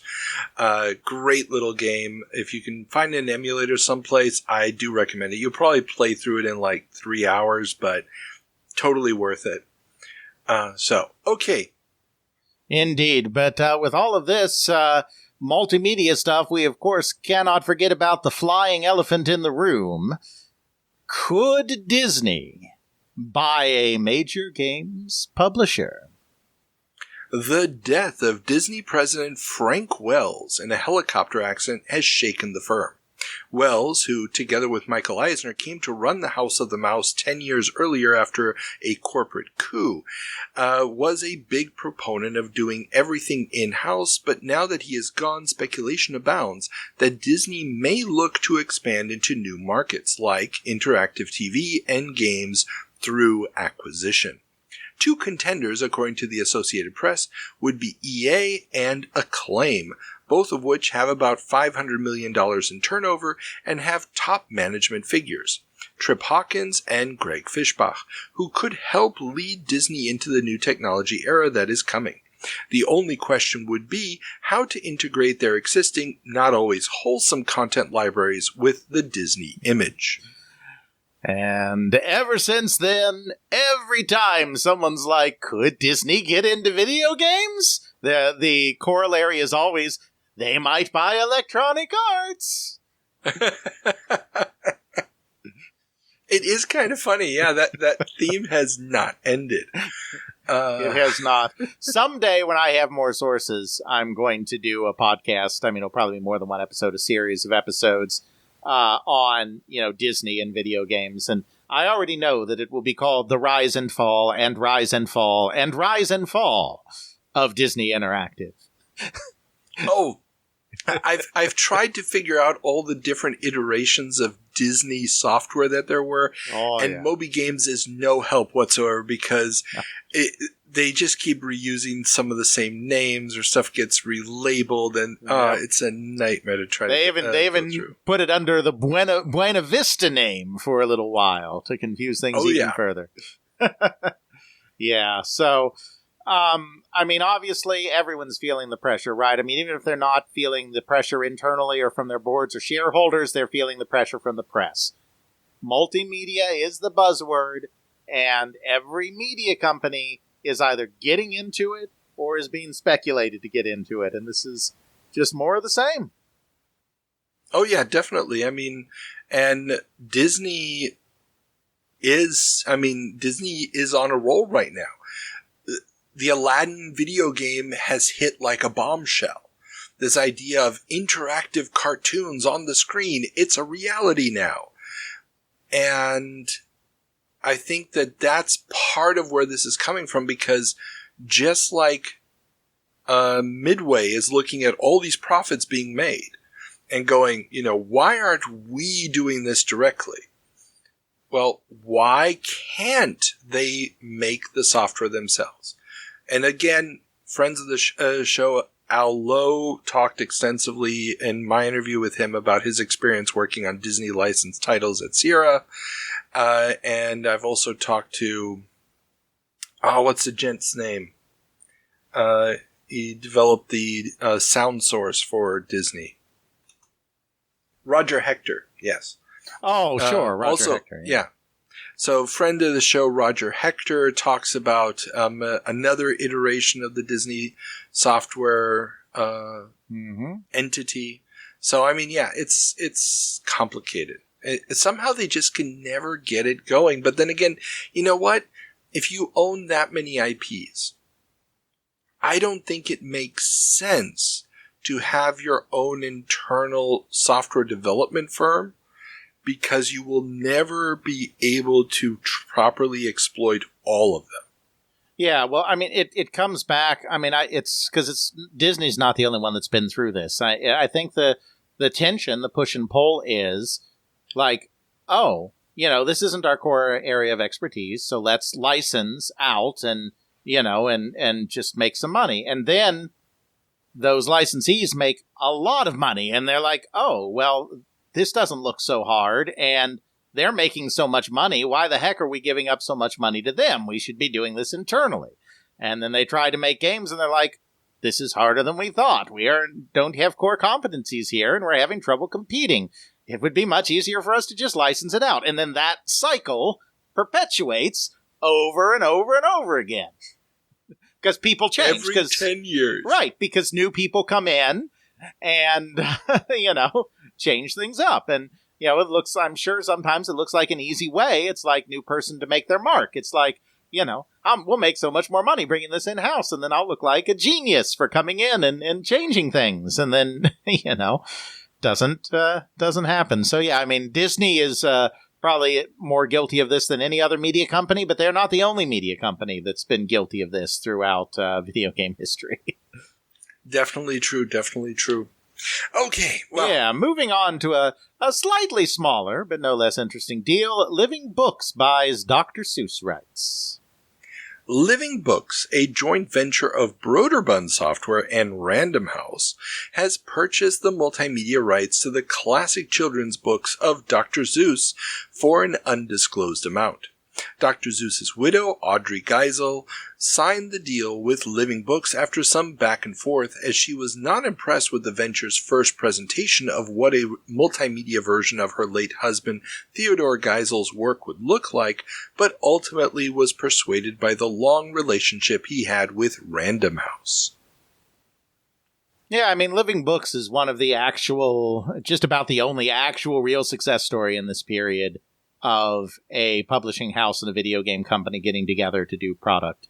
Obviously, I was too old for them. You were way too old for them. So, these weren't part of our childhood. But, I mean, they were just, so well regarded for a good period of time. And nabbing Dr. Seuss in there as well only makes sense as an expansion of the line.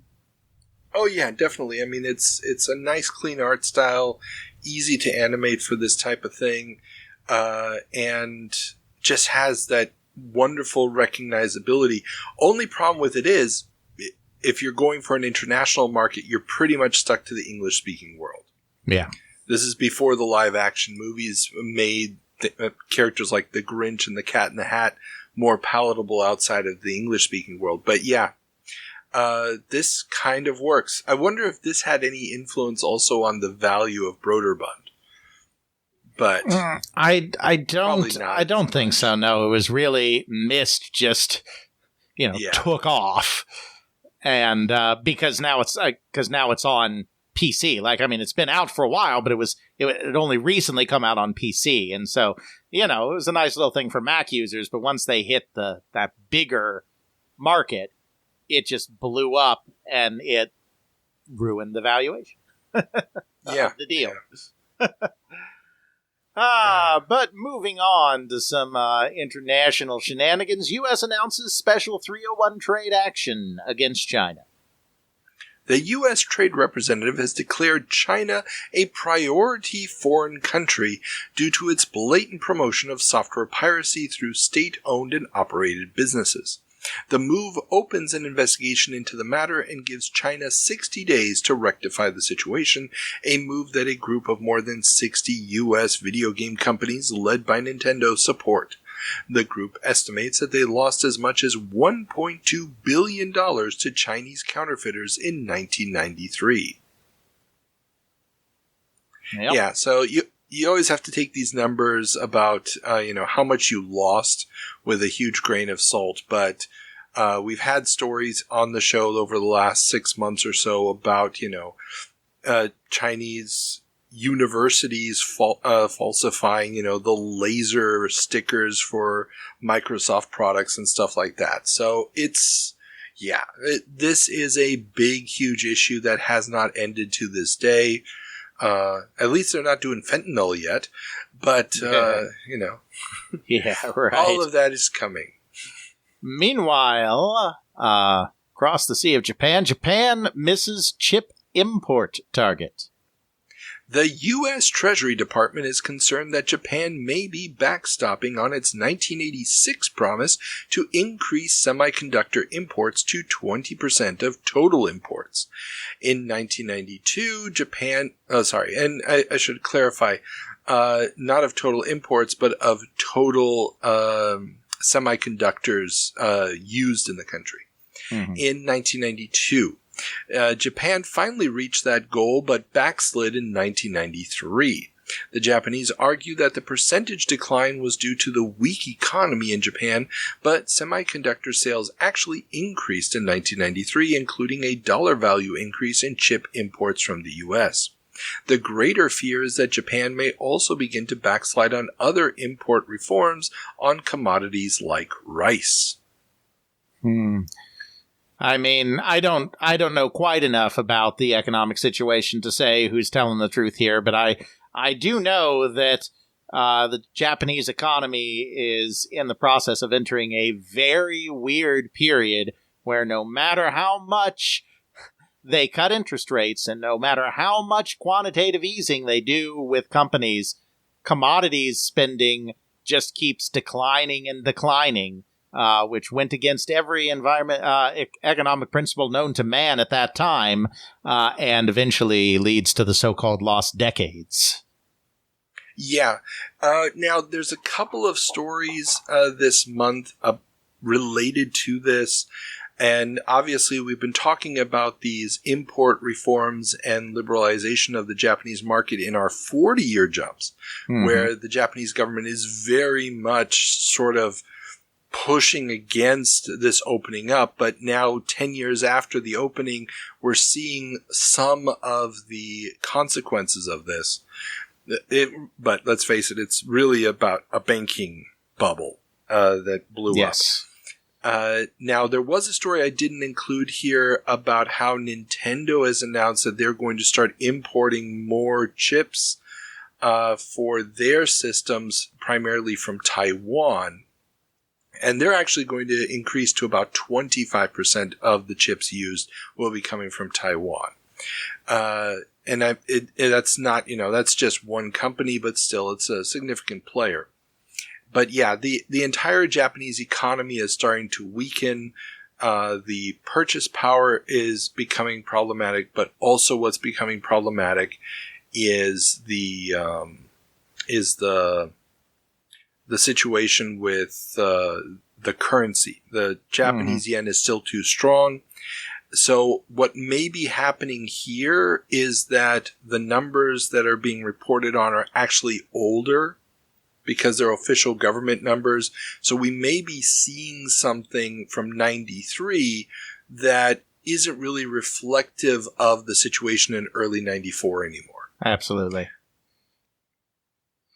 Moving on to more Japanese economic shenanigans, Japanese toy wholesale system under pressure.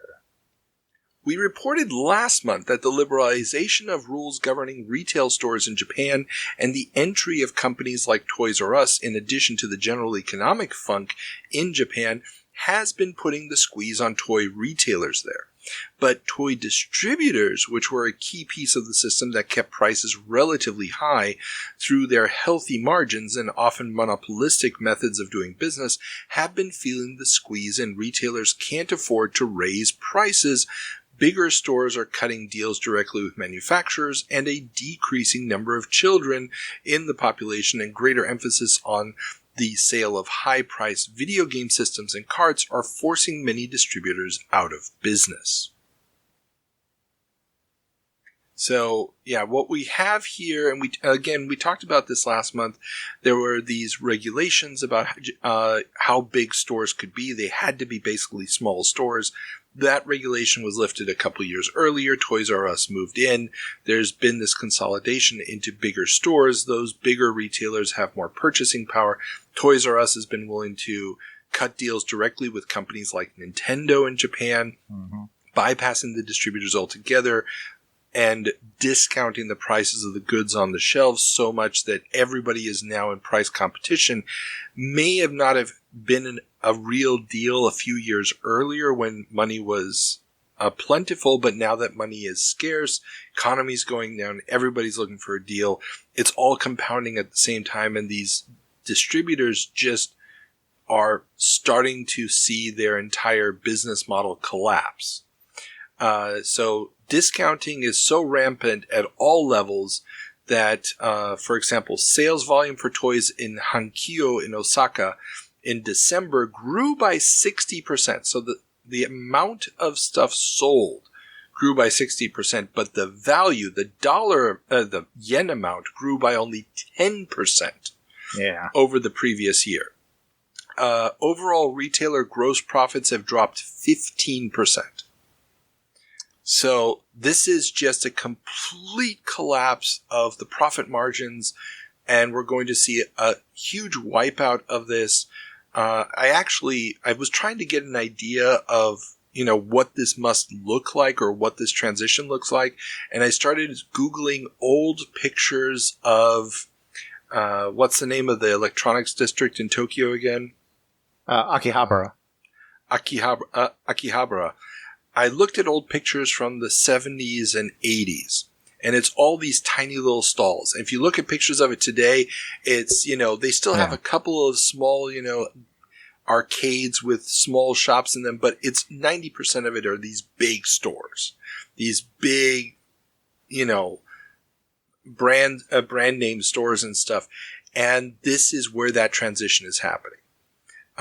It's a very different feel, and it's going to change the way that the stuff is consumed. And it's also going to, just create a very different atmosphere inside of Japan, which may or may not influence the way that they make their games. Could be. Yes, we might see. Let me put it this way. I'm putting all these stories in here because I got a feeling there's going to be some long-term consequences here. Indeed. But for the moment, we will return back across the Pacific, where AFTRA signs deal with EA. Electronic Arts has signed a deal with the American Federation of Television and Radio Artists and Actors Union to establish a minimum pay rate for day players both on and off screen of $485. And I mean, it's a sign of EA getting ready for all those voiceover gigs for productions like Wing Commander 3, which is already well underway at this point. And, just say, hey, we're going to treat this like the proper thing, because the last thing we want is suddenly our games getting delayed and not getting out in time for Christmas because we got a union strike on our hands. Absolutely. And our final business story of the month, Sega disses Summer CES. Sega of America has announced that they will not have their usual 50,000 square foot booth at Summer CES in June, and instead will have a limited presence in Chicago because the late date of the show, June 22nd through 26th, will be too late for retailers' Christmas orders. Instead, Sega has invited licensees and key buyers to Orlando, Florida from May 23rd through the 27th for a show of their own. Yeah, this is the point where Kalinske has already become completely fed up with E3 and the way that... With CES. I'm sorry, with CES. Yeah, sorry. Has become completely fed up with CES. Feels, not incorrectly, that video game companies are treated like second-class citizens there, despite how lucrative their business is.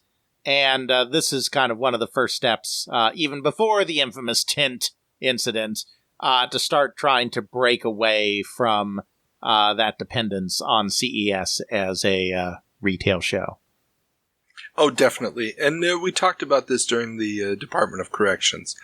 This is just such a key moment, because if you got, at this point in time, the biggest seller of consoles dropping out, you got a problem. Moving on then to Coin Op, where we have just a few stories, starting with Dedicated Cabs Rule UK ATEI show. The 50th annual ATEI Coin-Op Industry Show in the UK was defined by weak showings for video games other than big Namco and Sega made 3D games.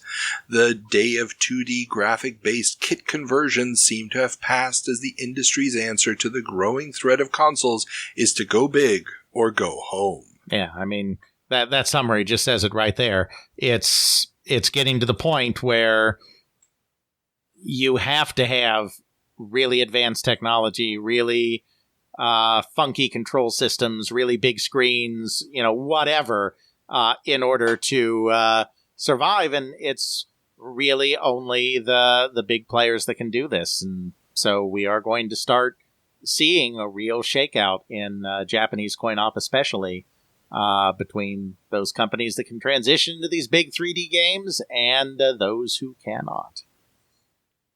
Exactly.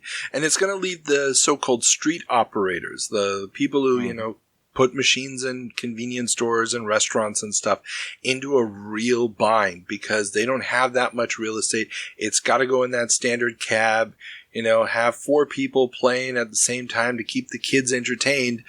And that's just not really what you can do with 3D tech at this point in time. You can't have 4 characters on the screen like in a Teenage Mutant Ninja Turtles game. And that is going to really hit those bottom lines. Side note here, the VR boom is still sort of limping along. And multimedia has really kind of pushed it aside. But there were several VR systems shown at ATEI, including the ProVision 100 by a company called Division, the Series 2000 by Virtuality, which is an upgrade of their existing Virtuality system, and the AWT VR system running Wolfenstein VR, which we've talked about before is just absolutely insanely stupid. Yeah. But all of them are still there, and they're trying to get somebody to buy into them. Yeah, good luck with that, guys. Meanwhile, back to that multimedia theme again as American Laser goes CD-ROM. Coin-op game maker American Laser Games has released their first CD-ROM-based arcade hardware, Shootout at Old Tucson. Ads for the game promoted as an upgradable system based on its CD-ROM tech. Unlike its Laserdisc-based FMV games, this title is a digitized sprite shooter similar to Lethal Enforcers with FMV cutscenes. The advantage will be that operators will no longer have to switch out boards when changing games, as all the game data is right on the CD. It kind of makes sense. It's a lot simpler, a lot cheaper. And the weird thing is that the ads for this new system are not promoting it as just a light gun game. It's this funky picture of the cabinet with the light guns attached to the sides, but then it superimposes graphic outlines of, a steering wheel and normal joysticks, and it's just a computer with a CD-ROM drive. You can play any game you want, just switch out the controllers. I couldn't really find any other games that use this system, but it is an interesting idea of, where could you go with the tech, given the fact that you no longer have to have hardware-based ROMs to run the game.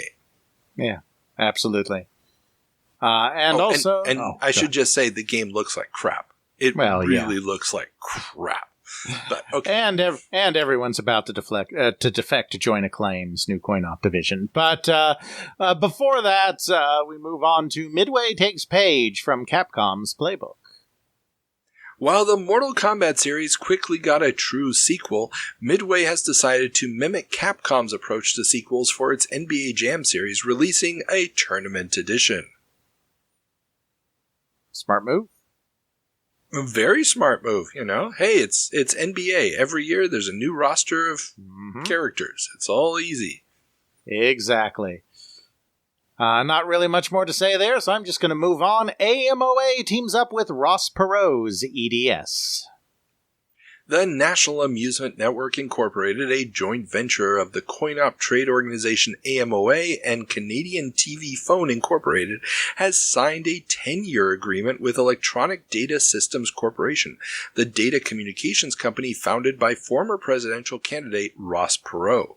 The deal will see EDS provide the technology for a standardized backbone to link location-based gaming via telephone wires, with a hoped 100,000 games connected within 5 years.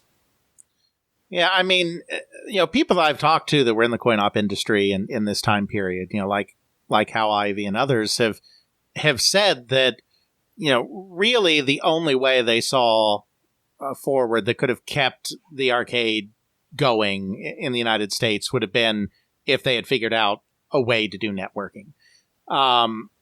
Because once the internet took over and kids were just staying home playing death matches together all day, I mean, that was really as much as anything. I mean, obviously there's a lot of other reasons too, but that as much as anything was one of the reasons that, that the arcade industry fell apart. And obviously no one ever succeeded in doing that for a variety of very serious technical and logistical hurdles mostly. But, I mean, this is the right thing for them to be trying to do in this time period, even though it doesn't work out. This is about the only way that they could have probably, gotten through this period unscathed if they had made it work.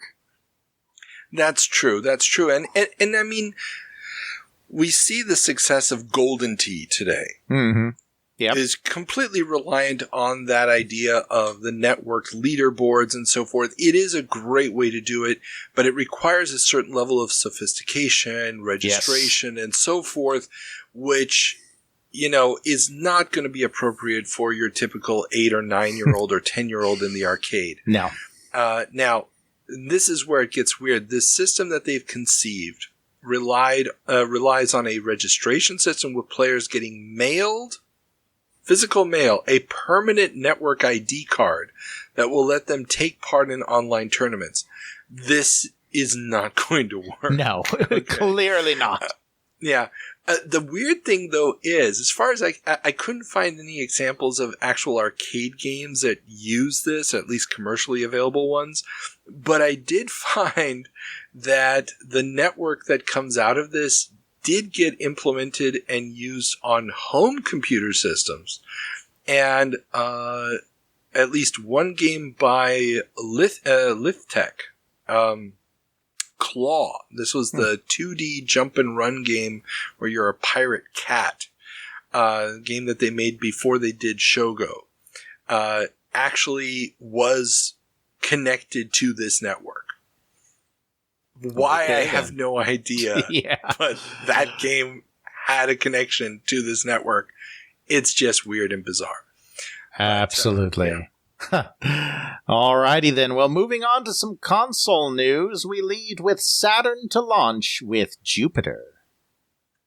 Edge magazine reports that Sega will not only launch the Saturn this coming November with both a CD-ROM drive and a cartridge slot, but also a second cartridge-only system called Jupiter, which will be compatible and upgradable to a full Saturn but lack the CD-ROM drive, MPEG chips, and additional RAM of the Saturn without the add-on.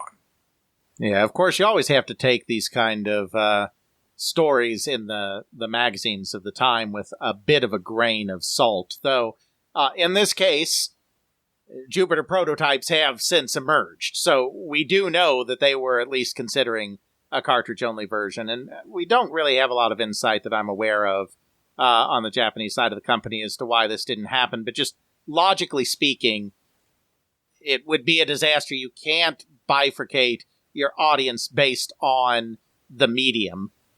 Because you just can't fit as much onto cartridge as you can as CD, and the game companies are going to either go to the lowest common denominator or the version with the most robust sales and completely ignore the other. So you're just going to expend a lot of effort putting two systems on the market, one of which is guaranteed not to be supported, and maybe create so much market confusion that neither of them are supported. So it's pretty clear, even if no one said anything from the inside, why they just had to give up this idea. Oh, yeah, definitely. This is... I mean, I can understand, like you said, the impetus to be like, well, if the CD-ROM thing doesn't really work out, if people are really, really connected to the cartridges, or if the price is just too expensive and it's scary, Yeah, or I mean, they're also dealing with the fact that Nintendo has announced that they're sticking with cartridges. Right. I mean, do you bet against Nintendo? Nintendo so far has a really damn good track record. Maybe they know something you don't, They had 90% of the market. Maybe they've got some numbers in the back where they're like, oh, no, we know exactly how this goes down. Who knows? Yeah. It would be great to talk to somebody on the inside, though. Absolutely. But, of course, we can't forget that while Sega's still figuring out what the next generation looks like for them, the next generation is technically here from other companies, and wouldn't you know it, the Jaguar UK launch botched. While Atari's official launch of the Jaguar is set for the spring, a few hundred machines were brought over for sale on Christmas Eve. The plan was to do a soft launch with a few thousand units, but they didn't make it in time, leaving many a wannabe Jaguar owner wanting. Big surprise. Atari can't provide enough product for a launch. Who saw that coming? Yeah, it's not like they had the same problem in the States. So, now, again, this is coming from Edge magazine. According to Edge, Jerry Berkeley, he's a games manager at retailer HMV, said that the botch launch was created some ill will towards the brand, and some of the machines have already been returned due to bad leads, and no exchanges were possible due to lack of stock. Daryl Still, Atari's marketing manager, thinks, quote, that maybe there are some parties who would benefit from incorrect Jaguar unreliable stories spreading, end quote, and says only 7 machines have been returned and all of them had been fixed. Okay, Daryl. Yeah, I mean, it's, somebody would benefit from saying Atari. No. Methinks the marketing manager doth protest too much. Exactly. Yeah. Oh, and here's a fun number.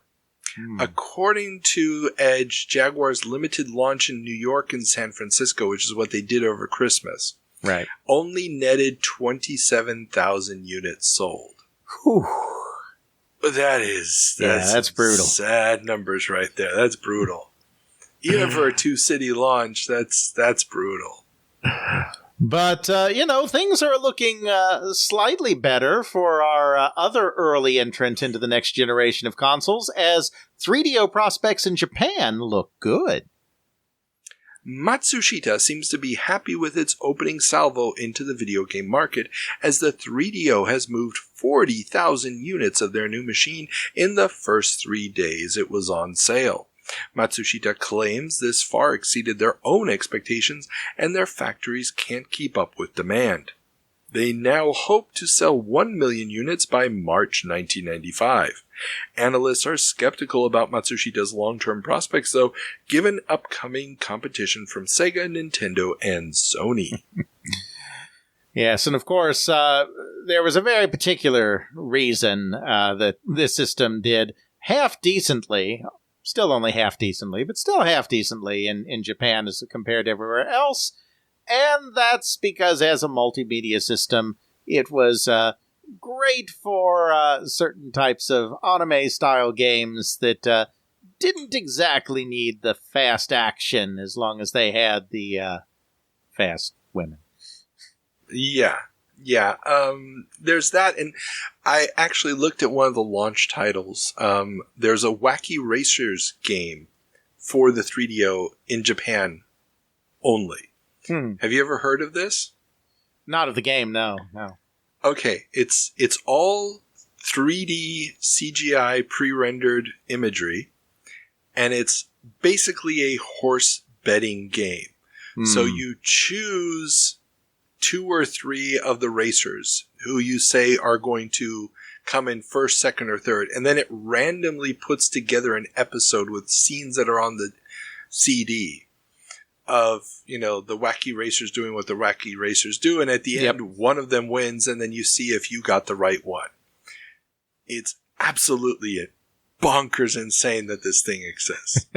So but I'll put a link to that in the show notes. Yeah, and those kind of horse betting style games were fairly popular in Japan as well. I mean, it hit a couple of niches just perfectly to generate some sales, though, of course, still not nearly enough.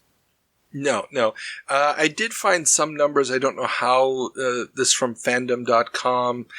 Don't know how reliable they are, but it sounds plausible that the 3D only ships 2 million units worldwide, and 750,000 of those are in Japan.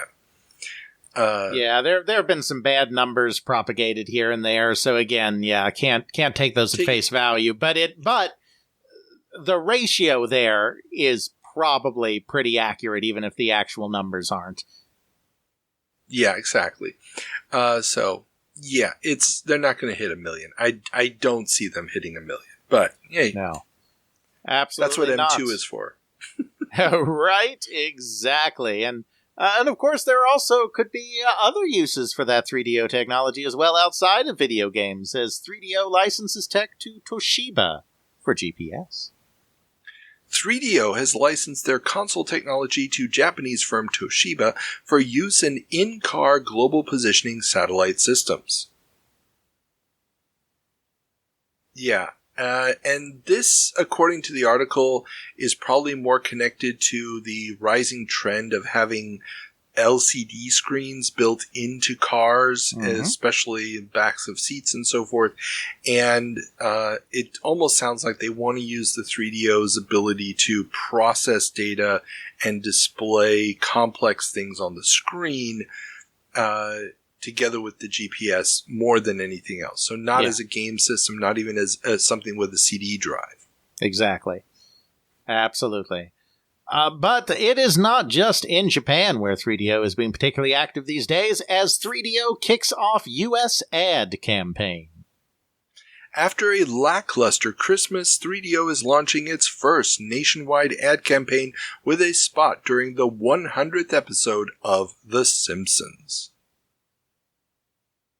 I must have seen that episode, or seen that ad, because I certainly watched the 100th episode of The Simpsons when it dropped, but no memory. There's a link to it in the show notes.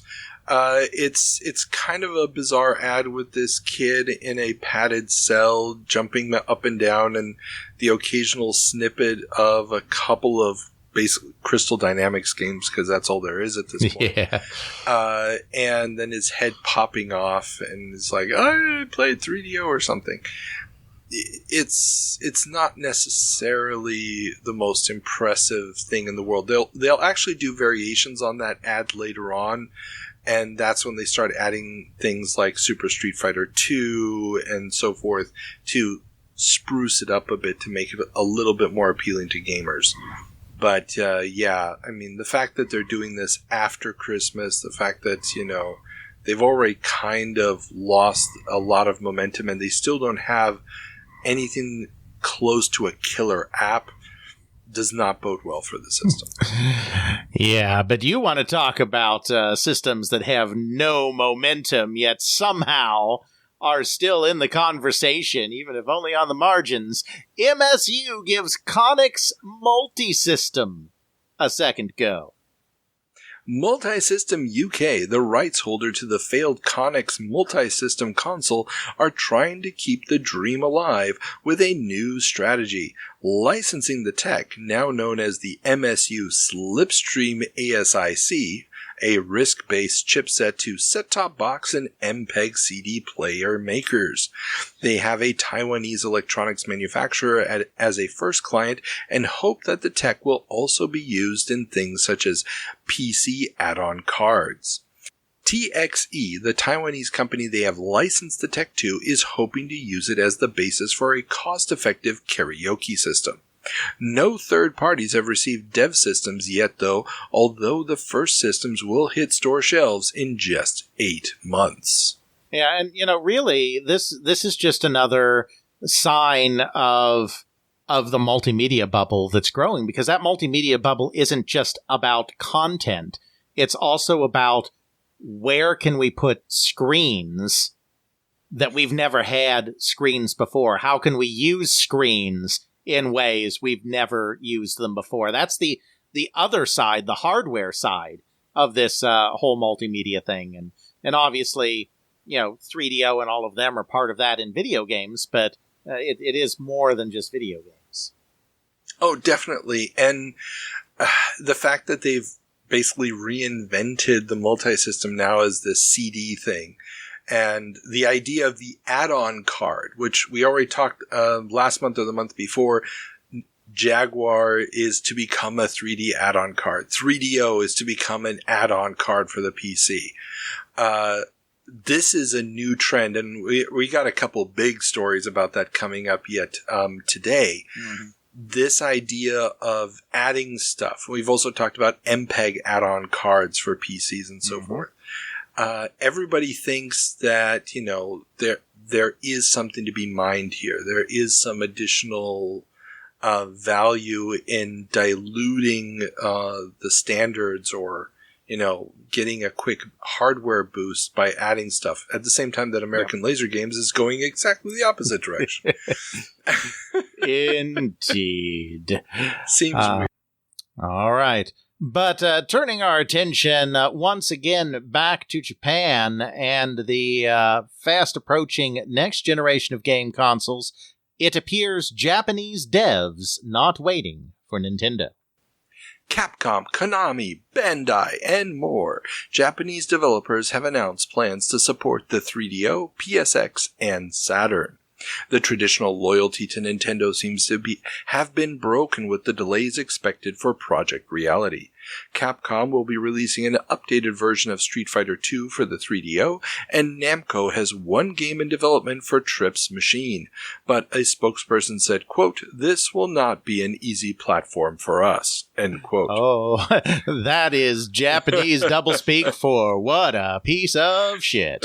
But seriously, folks, I'm sure the delays to Project Reality are playing a big role in this, but I do think it's also the full court press that Nintendo is trying to put on to regain control of the third-party market, because, of course, as we've talked about in previous jumps, they have assembled their so-called Dream Team, all of which, as part of getting the first look at the specs for the console to be able to have games ready at launch or near launch, have to pledge that the game that they create using that advanced look is an exclusive title to the N64. And the Dream Team is, Japanese devs are very conspicuously absent from all of those Dream Team announcements, even before the announcement or the rumors, what have you, of Project Reality delays. So my guess is it's a little from column A and a little from column B, because I think those Japanese, when Konami and Capcom, who were so loyal in the last generation, I mean, they did, yes, eventually release on Mega Drive Genesis, but so incredibly loyal to Nintendo, say that they're going to explore being on these other platforms. There's some trouble in paradise there. Oh, definitely. And you know what? I think what probably sealed the deal was the announcement that they were going to go with cartridge. I mean, this is coming right after that announcement. And they're just looking at the economics of it. And it makes no sense whatsoever to go to cartridge, because your profit margin is just going to get squeezed like there's no tomorrow. It just makes sense to go this route. Now, as far as I can tell, Namco only releases Starblade for the 3DO. It's a port of the arcade game, and Capcom releases only 3 titles. Among them, probably the only significant one is Super Street Fighter 2. I'm not sure if it's Super Street Fighter 2 Turbo or just Super Street Fighter 2. But they released that. And boy, will 3DO put clips of that in every ad they put out. But that's another issue entirely. Indeed. But that's not the only multimedia system that is getting a new announcement of support at this late date, as Virgin to support CDI. Remember that one, kids? Oh, yeah. Philips has signed a deal with Virgin Interactive Entertainment.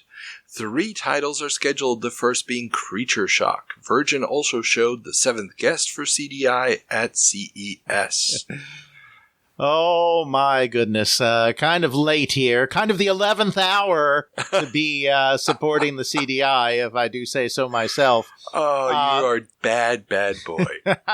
Though I have to imagine that, because I think Philips Interactive is still trying to make a go of it.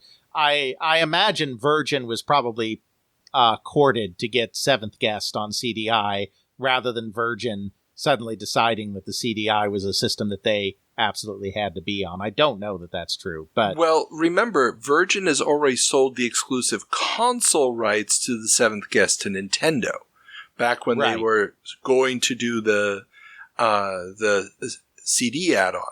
So that means the Sega CD is out, and CDI is probably the only system that doesn't qualify for that exclusivity. That it's probably the only system they can get it on that bypasses the exclusive deal with Nintendo. That's true. That's a good point. Yeah. So, but yeah, very interesting that at this late date, we're seeing a CDI deal getting struck.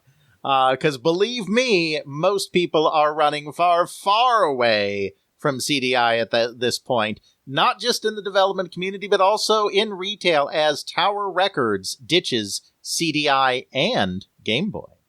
After a year-long test in 5 major markets, record store chain Tower Records has decided to no longer carry Philips's CDI player and software. Apparently, the machine's steep price, $700 initially and reduced to $499 at Christmas 1993, kept consumers away. Tower Records said that it performed best in their Chicago store, but even there it sold less than 100 pieces. Tower said that they will increase their inventory of CD-ROM titles, though, as the issue seems to be limited to CDI. They will also be discontinuing Game Boy support as, quote, sales aren't worth it, end quote, but will continue to support Sega's Game Gear. Oh, yes. Yeah, and few interesting things to unpack there. I mean, the CDI just kind of speaks for itself. It's a dead platform already. Yeah.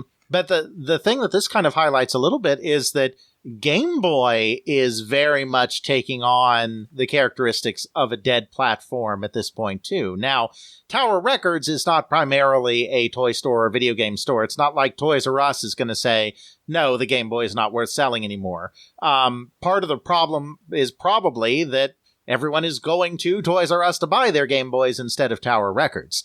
It's not strictly about Game Boy's performance, but still, the Game Boy is getting pretty long in the tooth and does not, at this point in 1994, seem like it really has many new tricks left up its sleeve.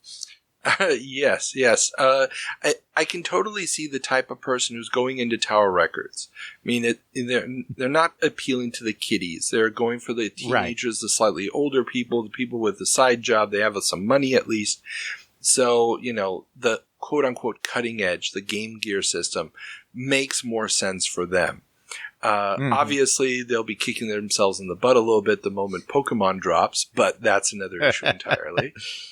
Indeed. Yeah. So, fun stuff. But hey, maybe CDI will come back once those Zelda games hit, because those look like they're going to be awesome. Oh, yes. Can't wait to see what Philips has cooked up there.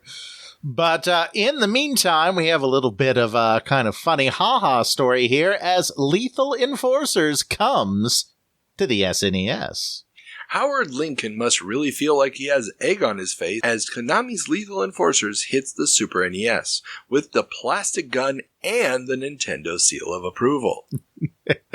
Indeed. Those that watched our very special coverage of the congressional hearings, the Senate hearings at the beginning of the year here, will know that Lethal Enforcers played a relatively minor but still somewhat significant role in those proceedings.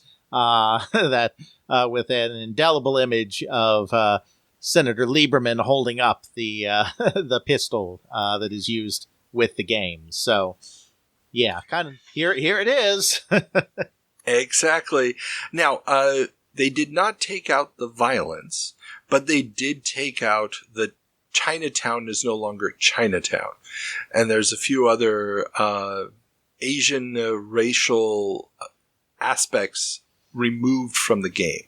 But other than that, it is the same game that was released on the Genesis and in the arcades. Indeed, because of course, Nintendo censorship has never only been about the violence in movies and sex on TV. It has always been about other, sometimes more innocuous things as well. And case in point, in our next headline, Nintendo censorship strikes again. Oh yes, the Bitmap Brothers Amiga hit The Chaos Engine has seen its US console releases renamed Soldiers of Fortune, edited with the Preacher character renamed The Scientist. That wasn't enough for Nintendo apparently, as the cover artwork of the Genesis version, showing the character holding his hands together, has been altered in the Super NES version, removing the hands altogether. Yes, a Nintendo censorship program was really about avoiding any kind of controversy that they could conceive of ever happening. And even back in those days, the religious right was a force that could be very easily offended by what they saw as a misappropriation of the Christian religion. And so rather than worry about controversy, Nintendo just washed their hands of religious iconography in the United States altogether. It didn't matter whether it was a very neutral depiction or a very tangential depiction. Religious iconography was just plain not allowed, which caused what I think is a very funny thing in the case of like the Dragon Quest series, where the chapels had crosses. So they got rid of the crosses, but replaced them with a nice religiously neutral like pentagram, which is like, I don't know if it was actually a pentagram or more like a Star of David. I don't know if it actually had five sides, but still, I just think it's funny that was considered okay when the crosses weren't. But they really tried to avoid any depiction of the Christian religion, no matter how minor, obscure, obtuse, or harmless it was. Yeah, it's kind of weird. And this was sort of a side mention in Electronic Games magazine. They had the side-by-side of the two, and I was just like, oh. And I knew about the priest of it being turned into the scientist thing, which I always thought was so dumb. But oh well. Still a fun game. Indeed. That wraps up our console news, now turning very, very briefly to handheld. We see that Sega announces MegaJet is coming home. Sega has announced plans to bring the screenless handheld version of the Sega Mega Drive, the MegaJet, that has been available on Japan Airlines since last year to the home market. The device will cost about $130 when launched in Japan and consists of a wide-body controller with a cartridge slot at the top, 6 fire buttons, start and mode, and power, as well as a D-pad. The device must still be connected to a TV screen, but given the recent proliferation of screens built into car seats, this may be an attractive package for some. The MegaJet would ultimately never leave Japan, but will lead to the development of the handheld Nomad system that would only get launched in the US. Well, and I have to wonder, too, if they figured that space is always at an incredible premium in Japanese homes and apartments. And I have to wonder if they maybe thought, since, well, we have this thing anyway, maybe there are some systems that are Nintendo, or some households that are Nintendo households that are leery of adding another bulky consumer electronic to the living room, and that maybe they could get a little bit of extra penetration into households that already had one or more consoles by using this. I mean, it makes sense that it wouldn't come out in the U.S. Because that kind of advantage is absolutely meaningless. But I do have to wonder if they're thinking about that whole space thing as well. I definitely see where you're going with that, especially because they are such a second fiddle in Japan. But I also think that it was probably just an issue of, hey, they've already got the mold. They've already made the thing. So, you know, if you look at the numbers, if they saw enough people renting it on the flights, they're like, hey, maybe we can just move it on to these people too. They probably don't even know what a Mega Drive is, but they know what the Mega Jet is. So yeah, no, I agree with you. I don't think this is something they make solely for the home market. But I think it's kind of like, well, we've made this thing. Maybe we can get some advantage out of it in another segment of the market. Yeah, and it's also interesting because at some point in 1994, I couldn't find a good date for this, but at some point in 1994, Tectoy, the Brazilian Sega licensee, would release the Master System Super Compact, a similar iteration of the Master System that would also include a TV antenna. Interesting. Yeah, have you ever seen one of these? No, I don't believe I have. Yeah, it's the same exact concept as the Mega Jet. It's a whole Master System unit. You hold it in your hand. It's got the controls on the sides. You put the cartridge in the middle. But for a Brazilian household, it was extremely important because this one also has an antenna. So it's literally broadcasting to your television set. It's taking the whole concept and just reducing the cost. And they called it the Super Compact because they had already done a Brazil-only redesign of the Master System that was already in a compact form. So this took it down one step further. Only problem is there's no way to get a second controller in it. So you can only play it as a single-player unit. Interesting. But, it's one of the weirder things Tectoy makes. Indeed. Turning our attention then to computer news. Things are maybe not looking so great for Commodore as we learn Commodore pulls out of World of Commodore Amiga show. Yeah, and this is another one where we're putting stuff in chronological order, so the last trade show dedicated to Amiga products in North America has been abandoned by its main sponsor, Commodore. Originally scheduled to take place in New York City in early April, the cancellation by Commodore has led to the show being axed. The show's fall iteration in Southern California remains in limbo. So you're telling me that maybe Commodore doesn't have enough money on hand to fund a trade show? Is that what I'm hearing? Well, to sponsor a trade show? Well, we did talk in our last 30-year jump about how Commodore announced to the world that they may not have enough money going forward. But I'm sure that this is just a sign that they're planning something much bigger and more impressive coming down the pipeline. That's definitely it. And it's not a complete and total erosion of support for the platform. Other than, of course, two major Amiga application software makers, Gold Disc and Digital Creations, have moved away from the Amiga and are developing for other platforms. So, it's the American market. Who cares, Yeah, so gonna need a moment of silence from everybody in solidarity with my co-host Carl here for this next headline. Commodore announces liquidation. Moment of silence. Okay. Now that I'm doing this moment of silence, I realize just how much I haven't let go of the feelings I had when I first heard this news 30 years ago. Go on, Carl. We're here for you. Read us the summary.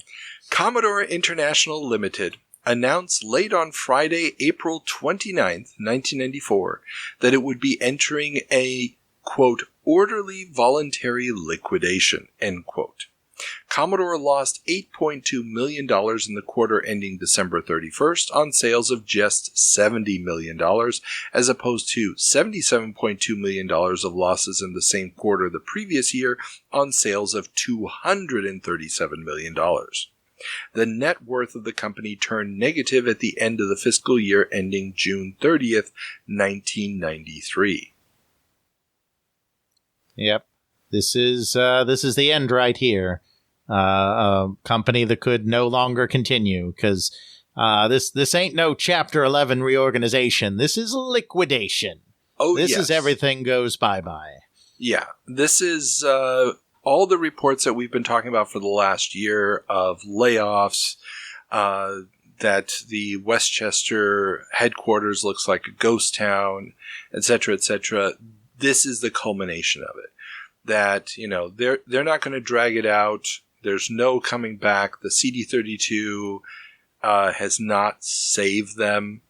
The unit sales on that just never amounted to enough, and so they're just going to call it quits. Now, there's an interesting side note to this. The Associated Press, their article on this was called Commodore Scuttles Ship, which I thought was very, very appropriate.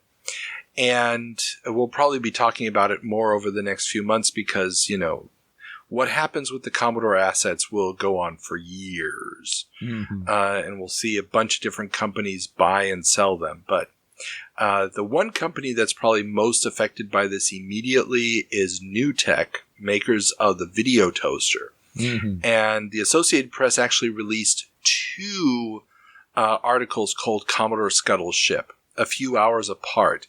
The only difference between them is in the second one, they tried to contact Newtek for a comment, and the phones were busy Friday night. The phone was busy. It's not nobody answered.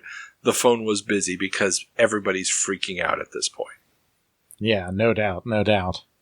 Yeah, because you don't have a video toaster if you don't have an Amiga to plug it into. And nope. Yeah, and you just have a toaster. Yeah, and they were just recently showing off the AGA version of it, and they had been talking. I don't think they had the PC version of it ready yet. They had at least been talking about it, but I don't think they had it ready yet. So they're really going to be going into a tailspin. And one final bit here. There's a guy called David Corsi. He's the editor of the PC Letter newsletter. And he told the Associated Press probably the best line I've seen in a while about the company. Quote, "This is a company that briefly captured the attention of the American market and didn't go where the market was going. They just never managed to change with the marketplace." He further said that Commodore's products were something between PCs and game machines, quote, "and never quite became either," end quote. Yeah, that kind of sums up a lot of the difficulties around the Amiga as a platform in particular. Well, the Commodore 64 as well, and it explains also the success of those two machines in Europe, where consoles during the 80s never grabbed a foothold. So having a machine that was both a PC and a game machine was perfect. It fit that niche. And it's just the idea that if you're trying to compete in the US market, that's not going to work. And now that the Mega Drive has really made penetration in Europe a reality, and the PC has finally penetrated in Europe as a reality, you don't need the hybrid machine anymore. Absolutely. Though, really, the disaster in North America is what's driving this more than anything, because even at the 11th hour, Commodore UK, David Pleasance in Commodore UK was trying to arrange a buyout by the UK branch so that some part of Commodore could keep going. And no doubt they would have faced an uphill battle for the exact reasons that you said. The consoles have finally come in. The Mega Drive's gained a foothold. Of course, nobody knows this yet, but the PlayStation is about to get a really massive foothold. And the PC is finally, coming in good numbers in Europe as well. But, I'm sure that Irving Gould looked at that and was like, letting you try to do a buyout of this isn't going to buy me another yacht. Exactly. and was much happier to just liquidate at this point to get what he could personally out of the company. Like, there would have been no rational reason for Gould to try to keep the company going in some other part of the world when all Commodore really was to him at the end of the day was a way to maintain his lifestyle. Exactly. It's dead. And yeah, I mean, I've read the interviews with Pleasance about this, and the numbers just don't make any sense. No, they really don't. No. They really don't. So there we go. We finally made it there. One major milestone in this journey of yours passed.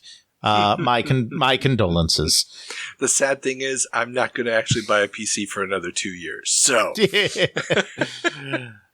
moving on then to some other companies that are still kind of hanging in to the computer businesses they helped create. IBM agrees to make Cyrix chips. As the battle over x86 compatible chips picks up, IBM, the one-time king of PCs, has signed a deal to manufacture Cyrix's x86 compatible chips. Cyrix has been a distant third behind Intel and AMD, in no small part due to their lack of in-house manufacturing capabilities. Cyrix needed to find a manufacturer which held an Intel patent license to avoid being sued by Intel. Their relationship with Texas Instruments, one such license holder, has recently ended, litigation pending, and IBM as a license holder will give them the legal backing they need, something Intel disagrees with, and they are litigating in a federal court in Texas. IBM is confident the move will help secure their position as the top chip maker with both PowerPC and Cyrix's Pentium-class processors. It's just another example of IBM, and by 1994, it's way too little too late, but another example of IBM still frantically trying to find some way, any way, to bust up that Wintel alliance and still have a future for themselves in this computer market that they helped create. Oh yeah, desperately. And we're also seeing that legacy of those Intel licenses to be second suppliers. Yes. Is really hanging in there still. I mean, they're not going to make that mistake with the Pentiums, and that will also ultimately spell the doom of Cyrix when they can't make a proper Pentium-style chip that can run Quake.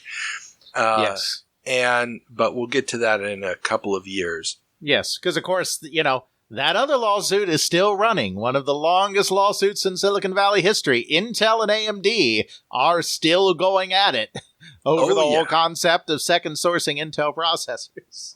Exactly. And I mean, there's so many of these guys out there doing this. And, Cyrix lost their contract with Texas Instruments. There's a lawsuit running between them. You got Intel suing Cyrix and IBM. As far as I could tell from this, they're both being sued over this new alliance, but IBM is going to try to fight it anyway. It's kind of come down to there's going to be two manufacturers of these chips, and that's it. But, but hey, PowerPC, that'll save them, right? I mean, obviously, I actually had to correct the digital antiquarian on this. I mean, Jimmy's phenomenal, and everyone should read his blog. But we all occasionally, because he talked about how the PowerPC, just never went anywhere. And while it's true, it doesn't make it into computers. It actually became, for a period of time, one of the processors of choice in video game systems. Which is you one mean area. The Pippin? Well, no, I'm the GameCube. I know, I'm joking. Yeah. I know. We've right, talked okay. about it, Yeah, that's fair. But I mean, the PowerPC is going to be a nice little side hustle for them. But yeah, it's not going to reverse the impact of the Wintel alliance, which was, I think, kind of the point. So. Well, yeah, more than kind of the point. But hey, they've got Atari Jaguar manufacturing, so hey, all good. There you go. Although I think that's ended by this point anyway. We just don't have news of it yet. Indeed. So then turning our attention to some computer games, EA sees big upswing in CD-ROM sales. Electronic Arts saw their latest quarterly revenues ending in March jump 24% year over year. That brought net income for the fiscal year also ending in March to $44.7 million, an increase of 45% year over year. EA said that the latest quarterly growth was primarily a result in an increase in CD-based software sales on IBM PC, Sega CD, and 3DO, as well as Super NES cartridge sales in Japan, where their revenues jumped 140% year over year. European sales declined by 13% and Australian sales by 12% as the cartridge market in those territories continues to weaken. Yeah, big recession in Europe right now. It is kind of funny that, they talk about CD-based software sales on the IBM PC, Sega CD, and 3DO. It's like, I'd like to see the percentage breakdown of those sales, because I'm guessing the Sega CD and the 3DO weren't contributing nearly so much. 3DO maybe a little bit only because they were one of the only games in town, but... Well, that's the thing. They probably got a boost from 3DO just because of all those people that bought them for Christmas and desperately need to play something.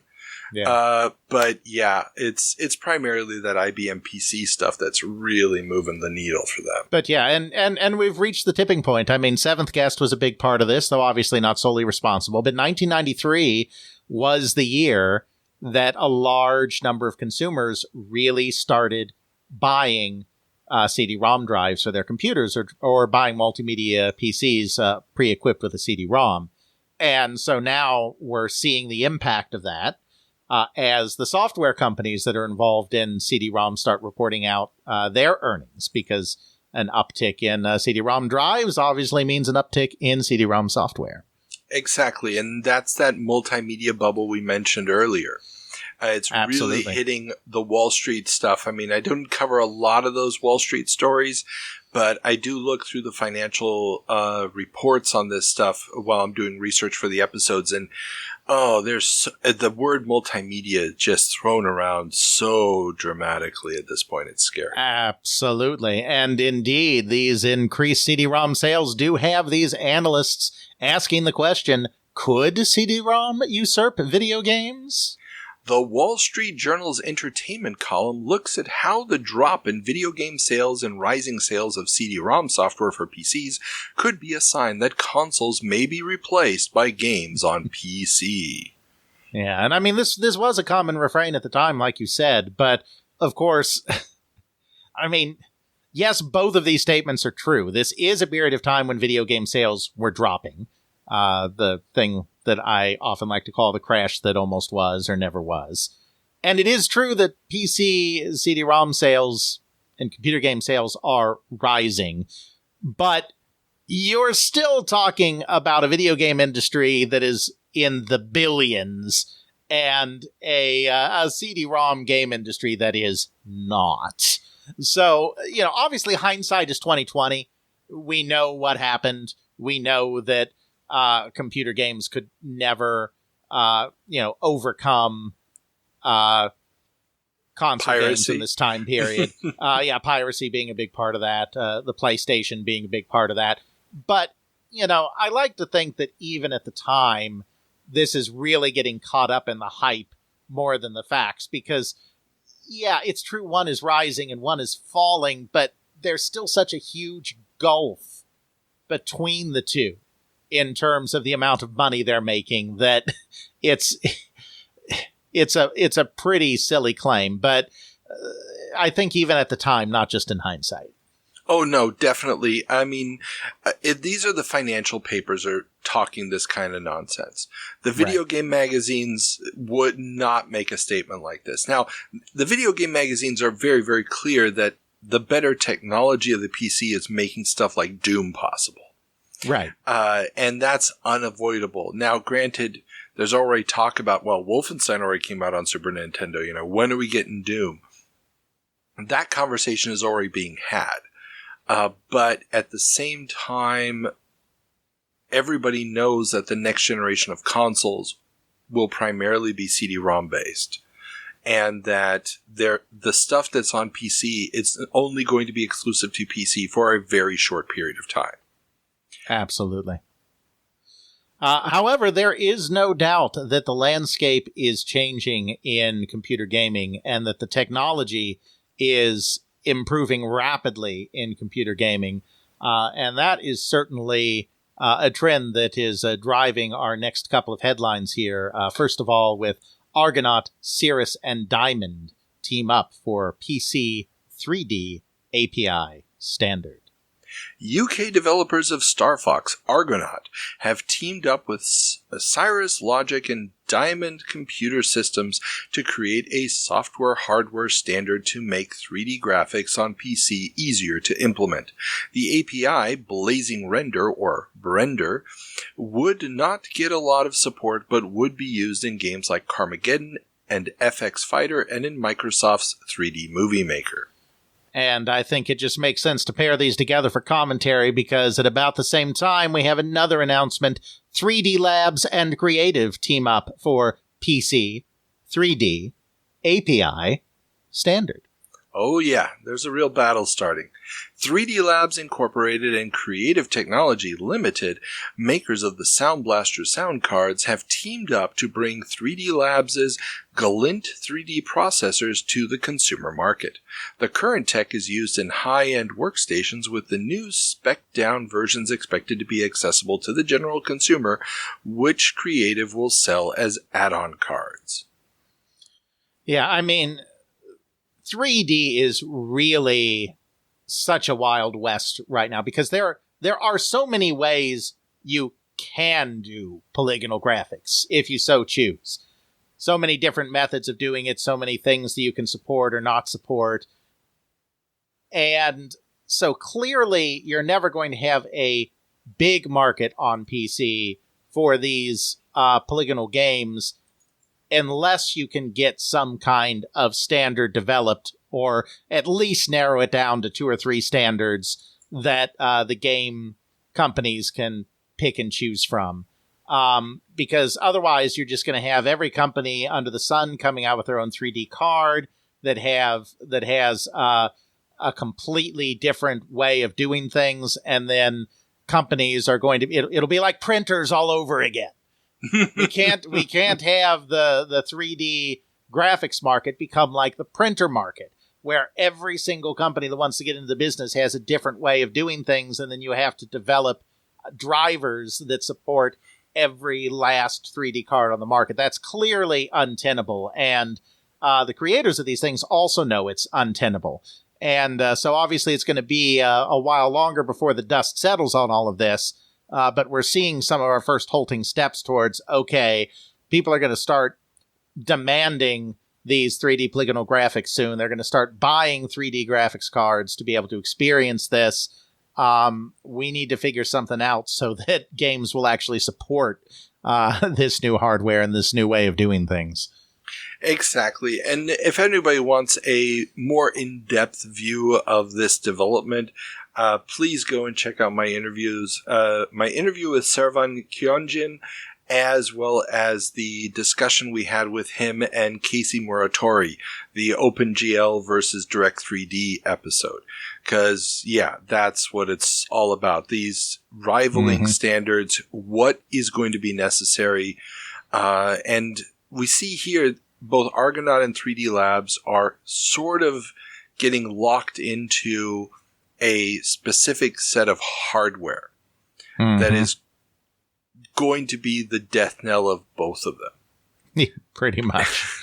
But yeah, hey, unless you open up the hardware design to outside parties, the software is not going to get enough penetration to make it worthwhile. There's not going to be enough people buying this to make it worthwhile to port the games.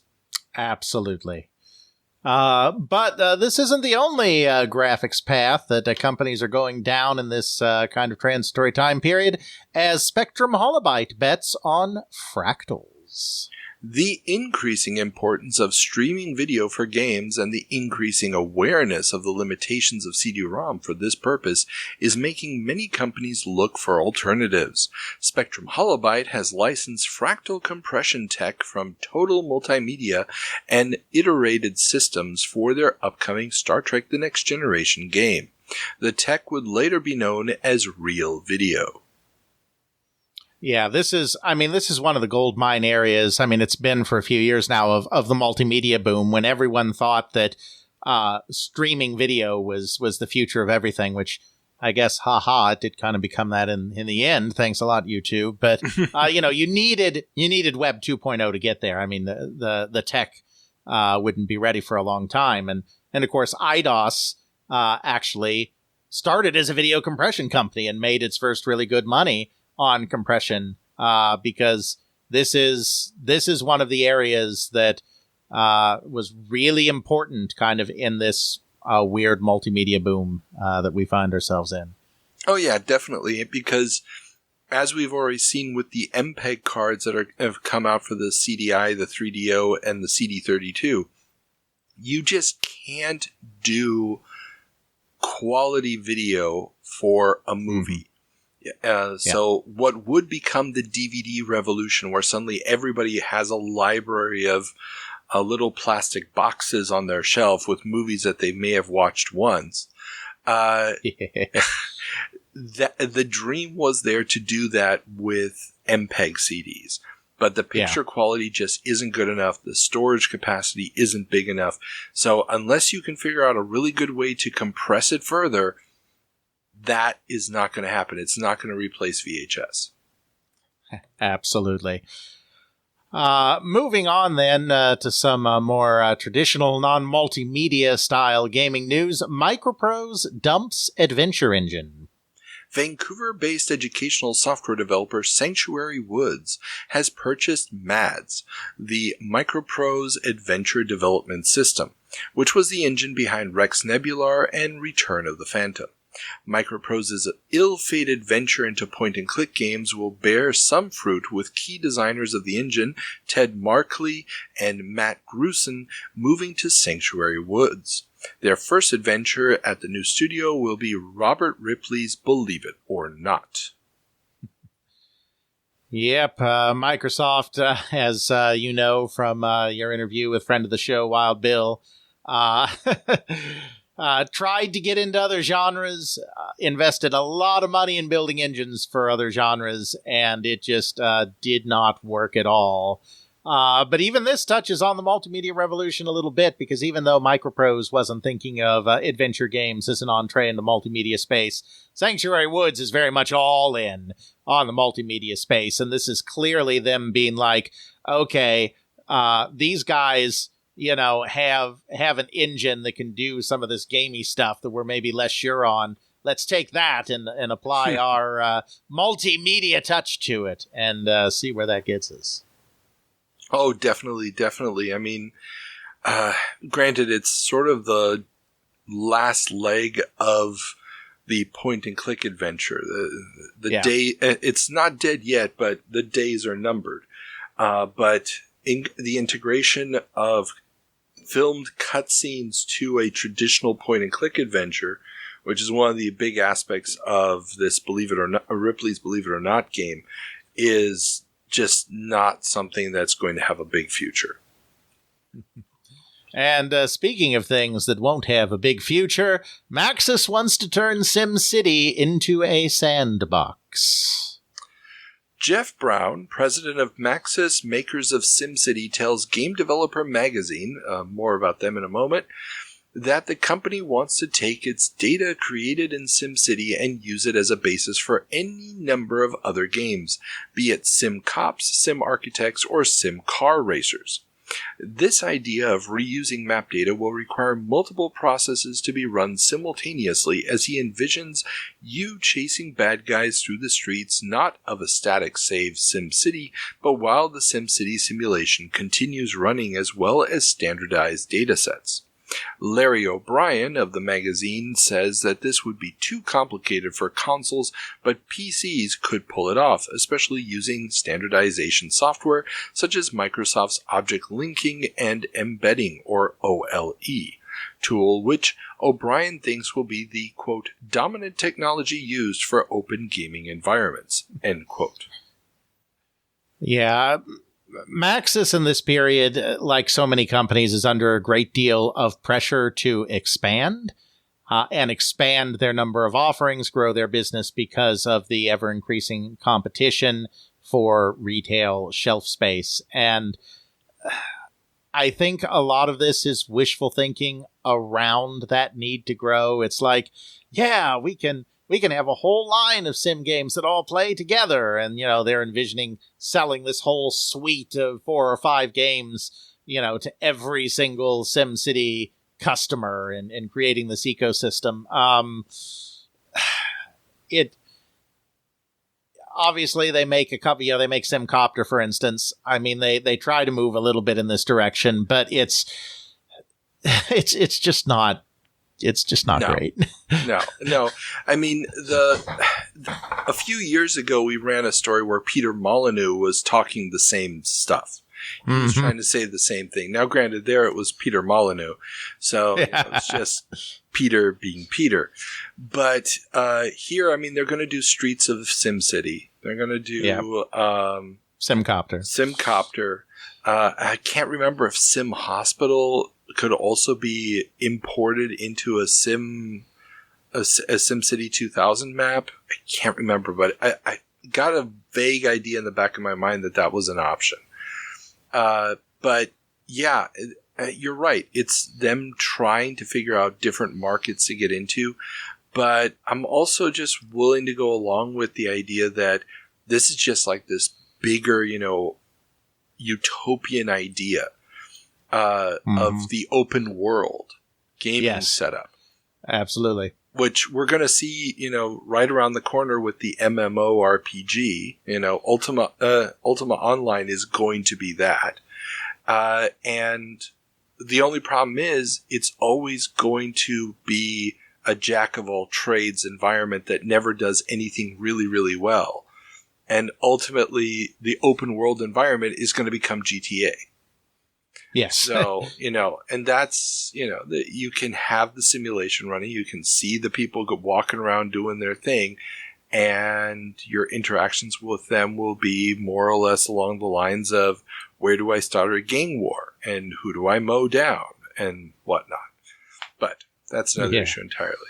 Indeed. And we end our look at the computer scene this month with a story that reminds us very much of that old adage that you can't please everyone, as Doom leaves Edge unimpressed. 7 out of 10 is the rating given to Doom by Edge magazine, which praises the technical achievement and speed, but bemoans the fact that there is no depth to the game, which they say gets very repetitive the longer you play. Curiously, no mention is made of multiplayer. Yeah, were they too cheap to spring for the full game? Did they just play the first 9 levels of the shareware version over and over and over again? I mean, I don't think so, but they talk about the fact that there's no story. There's which is true. Seemingly no real sense that these are actual environments that would really function. Oh no. Well, but this is the weird thing. They're comparing it to Ultima Underworld. They're comparing it to... they don't mention Elder Scrolls Arena, but that's on the horizon. There's all these, first-person real-time games are RPGs at this point. Right. With the exception of Wolfenstein. And I think that they're just like, okay, yeah, so now you've got stairs, and the graphics look really nice.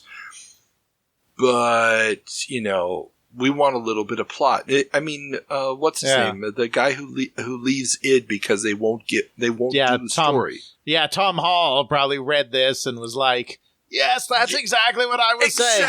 Exactly. Though I think Tom Hall would also probably say that Doom was a pretty kick-ass game. Well, of course he's going to say that. And 7 out of 10 by Edge's standards is not a bad review. I mean, but that's... But yeah, it's not great.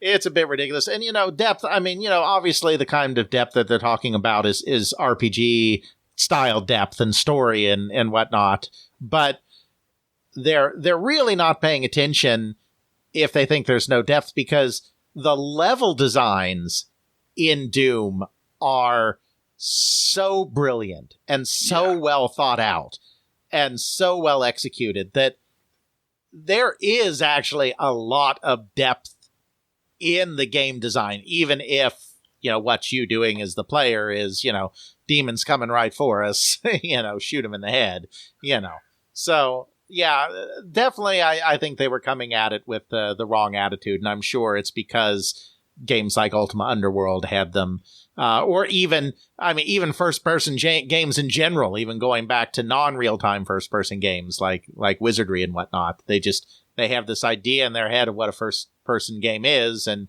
Doom doesn't meet that kind of idea definition in their head. Yeah, definitely. And the multiplayer. My God, you can't judge the game without the multiplayer, because there was a review in a German magazine and they were just like, and the multiplayer. And they just went off on how amazing that experience was. Yeah, if you're reviewing Doom solely as a single-player game, which Edge seems to have done, then you are even more missing the point entirely. Exactly. And speaking of multiplayer, turn our attention to just a little bit of online news here, starting with News Corp buys Kesme. Kesmai. I don't know how they pronounce it. Yeah, I think it's Kesme, but online game maker Kesme has been purchased by Rupert Murdoch's News Corp. This is further investment in the online space by the media conglomerate, which already purchased online company Delphi. Yeah. So for those who don't remember, Kesme was a company that made online games. They had everything from flight sims to strategy titles, etc. That would then run over systems like AOL. But they really do know how to make these kind of games, especially given the technological environment.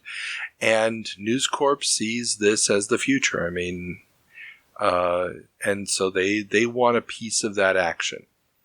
And they're not going to do much with it, mind you, but still, they want a piece of that action. Absolutely. And speaking of AOL, it just seems that AOL is swamped by new signups. America Online has reportedly temporarily pulled membership packets from retailers and rationed access time during peak hours to deal with the onslaught of new signups. The service that has 600,000 current subscribers has been growing at a rate of 50,000 new subscribers per month. AOL has invested in new equipment and personnel to try to keep up with demand. Country's going online. Yeah, the country is going online. This is partially due to the massive number of PCs with CD-ROM drives and modems that were sold in Christmas. Yeah, and part of it has to do with the fact that everybody keeps hearing about all the information superhighway and they want to see what it's about. And as a fun little side, as there's several pieces this month in different magazines about the future of game distribution being online, from a piece in Electronic Games by Joyce Worley to an interview with Jez San in Edge magazine. So this idea of we're getting away from the cartridges, we're going to get away from retail, you're just going to download the game content, this is where we need to be going, seems, like a really, really cool future to be in. If it's going to take a little while, but it's coming. Absolutely. Turning our attention to publishing news, we have one interesting new magazine showing up as Game Developer Magazine debuts. The first issue of Game Developer Magazine, a magazine dedicated to supporting game developers and to help improve practices in the industry, has premiered and will run until 2013, when publisher Miller Freeman would cease all physical publishing efforts. The magazine's sister website, Gamasutra, would get rebranded to Game Developer in 2021. Yeah, Game Developer's fascinating magazine. I mean, you can find them all online quite easily these days. I mean, I think it's even legitimate. It's not even pirating. They've just been made available. A lot of it is very technical. So, from a historical perspective, for someone who's doing more, business and market history like me, some articles are useful, some aren't. But for anyone who wants to get a sense of what it was like to make games in this time period, what tools were being used, what languages, what methods, this is definitely a fascinating time capsule into a specific period in game development history. Oh, definitely. And some of the articles reflect that right in the first issue. We have a great article on the making of Doom, which is jam-packed with great insight and detail, including that the id team got so pissed at Nintendo's nitpicking while working on Wolfenstein 3D for the Super NES that they refused to work on the SNES port of Doom and shifted to the Jaguar instead. Yeah. Yeah, they talk literally in there about how, they just kept changing their minds. They wanted this change, then they wanted this change, then they wanted another little change. And apparently Carmack was just like, screw you. No, we're not doing this ever again. That makes a lot of sense. Now turning our attention to the courtroom, second round of video game violence hearings lack fireworks. The second round of video game hearings, co-chaired by Lieberman and Cole, was far less eventful than the first. A rating system is on the way, and again the focus was on home systems, with coin-op being dismissed as a major concern by AMOA President R.A. Green III, who stated that video games only make up 25% of coin-op's market and that percentage is dwindling. But what about all the kids that can play Night Trap in the arcade? What about them? No, in all seriousness, no, and this is entirely down, I mean, not entirely, there are a lot of people behind the scenes involved, but the prime mover here was Jack Highstand, who also testified in these hearings, and for the first time presented a unified voice of the industry, because part of what made the initial round of hearings so explosive was just that Nintendo and Sega were as much at each other's throats as the government was coming after them. And it was just kind of shocking and embarrassing, which is why Jack Highstand, who was watching the hearings on C-SPAN or wherever as they were happening, was like, this can't be how we function as an industry. And he worked at Electronic Arts. He got his boss's permission, Larry Probst, to start putting out some feelers about putting something together. And, he was not the only one involved in this, but he was one of the main movers in making sure that everyone played nice and presented a united front. And indeed, that's what he does.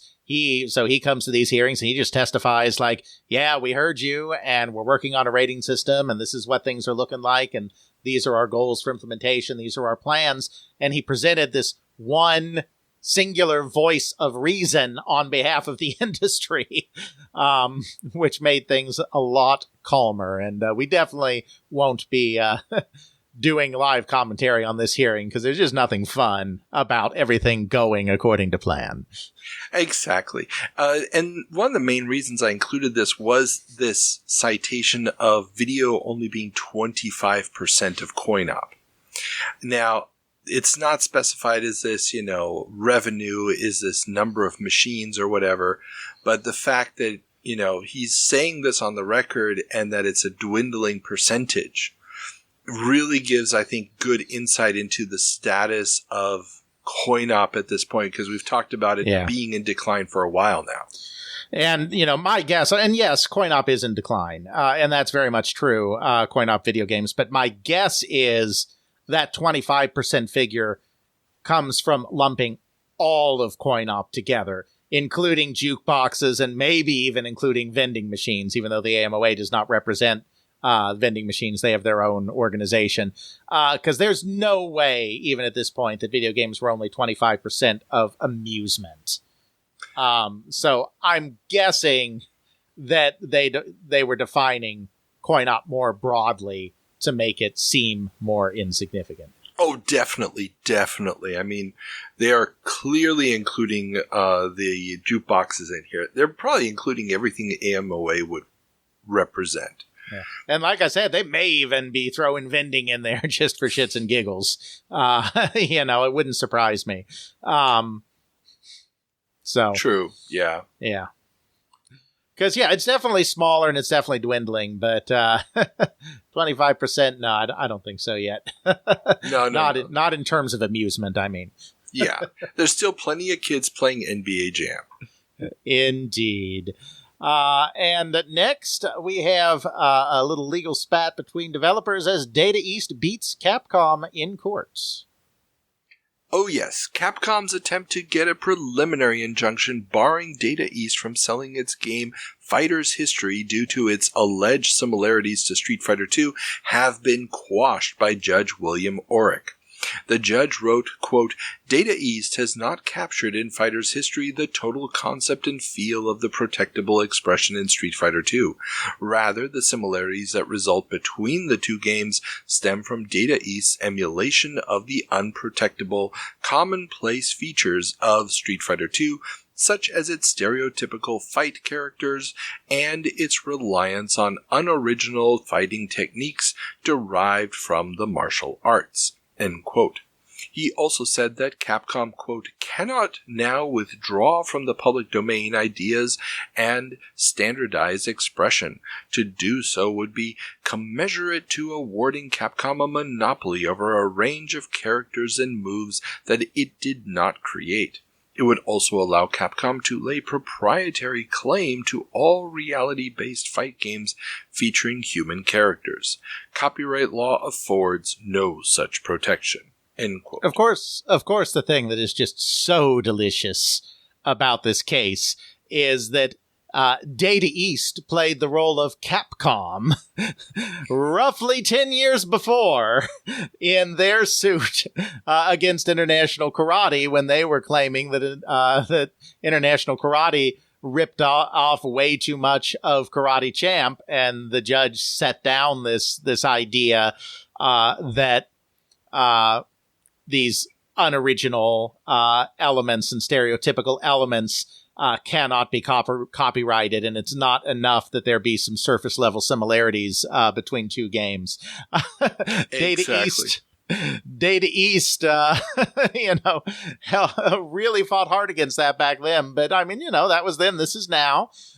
Good on them, I guess, for fully embracing the law that they fought against but way back when. But that's just one of those great little ironies.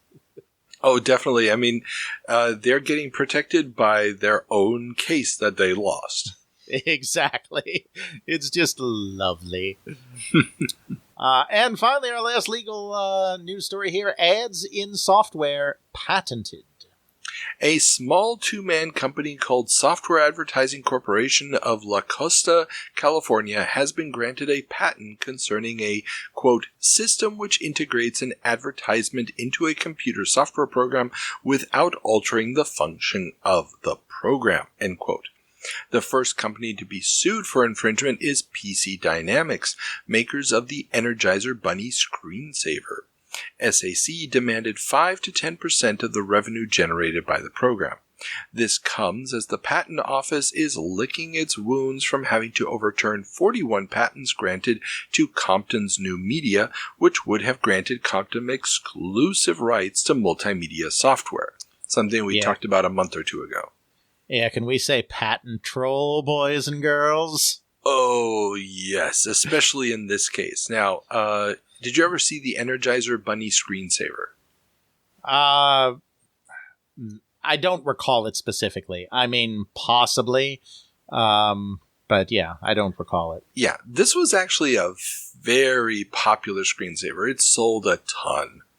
And it was, the Energizer Bunny, walking across a desert scene and, arrows shooting out at it or whatever. A ton of funny little things going on to the Energizer Bunny. And this was really a small, PC Dynamics, a very, very small business. They paid to get that license, and they have been targeted by this patent troll which is being run, the operation's being run out of a big law firm. And the guy who ran PC Dynamics, he wrote a great article. I mean, a really, really great article about his fight to get this patent troll screwed over. And it's all about media manipulation. And if you really want to understand, how press releases work and why these stories show up in the newspaper, who's, making sure that reporters even know that these stories are out there. It's guys like him. His narrative on this, and the link is in the show notes. I highly, highly recommend reading it. It's a great read. It's very funny. And he basically breaks them. And he does it through the power of the media and ends up getting representatives, I think House of Representatives guy involved. And the whole thing just goes completely topsy-turvy for this company that was planning on making $1 billion+ off of this thing. Plus, it also would have affected the burgeoning internet, because you would have gotten any online ad would have fallen under the purview of this patent. Delightful. Yeah. So ultimately, it's going to be revoked by December. Fantastic. Now we finish, as we always do, with a few miscellaneous stories. First, study finds no link between video violence and juvenile delinquency. A new study commissioned by the British Board of Film Classification and supported by the BBC and the main UK broadcasting watchdogs looked at 78 juvenile offenders aged 10 to 16 and 500, quote, ordinary kids the same age, and concluded that both groups prefer soap operas to violence. They all seem to consume the same amount of violent content, both filmed and interactive, and the only difference was their socioeconomic background. In other news, water makes things wet. Film at 11. Indeed, but that won't stop people from trying to prove that causal link. Oh, of course not. So it was such a wonderful study. It's like, we looked at everything. Yes, their favorite game is Street Fighter 2, regardless of whether or not they're juvenile delinquents or not. But ultimately, it just comes down to, if you're poor, you're more likely to commit crime. I wonder why that might be. So. An angry young man in the ghetto. Is that what you're saying? Basically, if you don't have prospects.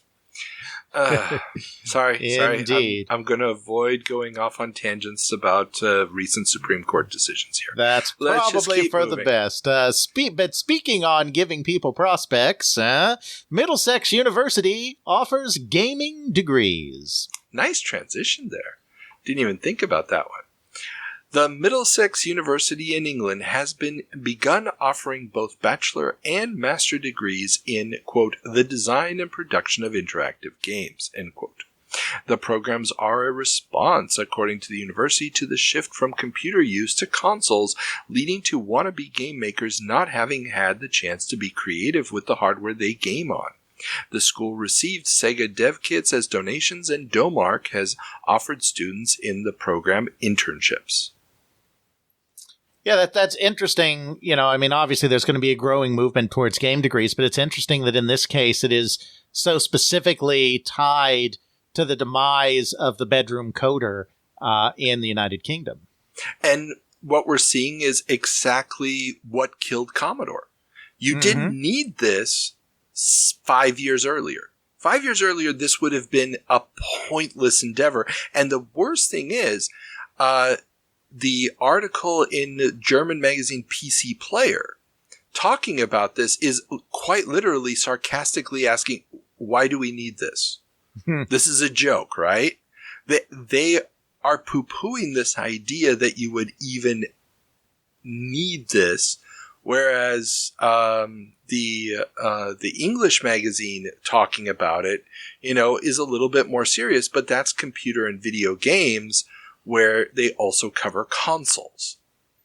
And it's just this very interesting, if you're playing on a PC, you still have that option of learning how to program.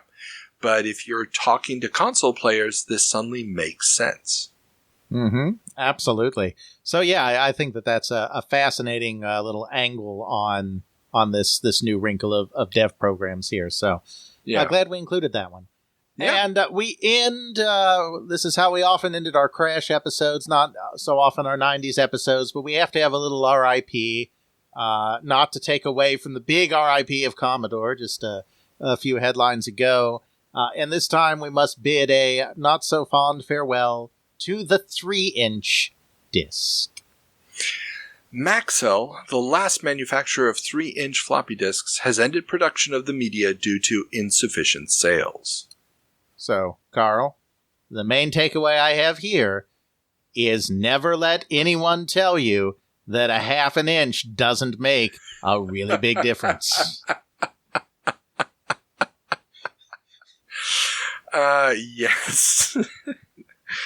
I can't believe I didn't see that coming from a mile away. You really should have. It's late for Carl. That's his excuse.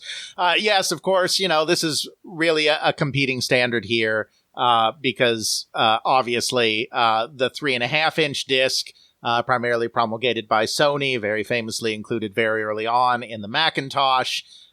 Just got that all-important penetration in all of the most important computer platforms that the 3-inch just did not. And this is just a recognition of the fact that, I was never even aware when I was younger that the 3-inch disc existed. Like, did Amstrad use them? Exactly. Right? That's why this Amstrad story is coming them. From Amstrad Action Magazine. Gotcha. Which for them is like, it's the end of the freaking world because that's the thing that they need to store stuff on other than cassettes. And, the Amstrad was the only major computer line in the West that used these things. And, it's over, baby. It is just over. So if you got a 3-inch floppy, more power to you, But yeah, so Indeed. That's one more standard is gone and everything is getting more specialized. Indeed. So that's the end. We've reached the end of the episode. You as our co-host there's one more thing. You have one more duty before that. You have to give us our quote of the month. Oh, you're right. I completely forgot. We do have a quote of the month. No. So this is coming from a New York Times article about the information superhighway. And it's a letter to the editor. And I quote, Todd Hickson's article about the unsuccessful Bell Atlantic TCI merger plan, article from March 13th, the big deal that was too big to fly, missed a key issue that clouds the multimedia dream of the 21st century. People are already suffering from stimulus overload. The nervous system evolved in low-stimulus environments, and many people still yearn for a return to that natural state, to quiet and serenity. They'd rather take a walk in the woods than view Gone with the Wind on their wristwatches. Written by Gerald W. Grummett, Rochester, March 13th. The writer is a psychiatrist. Oh, Dr. Grummett. If indeed you are a doctor. Yes, he is. He was. I looked him up. He died a couple years ago. I would have loved to have interviewed him. But he wrote quite a few papers on this and related topics. You ain't seen nothing yet. Now, I will say this. He's probably hit the nail on the head on what would be better for us as a species. And this then just through wishful thinking convinced himself that people would actually do the things in their own best interest, which we have never been particularly good at doing.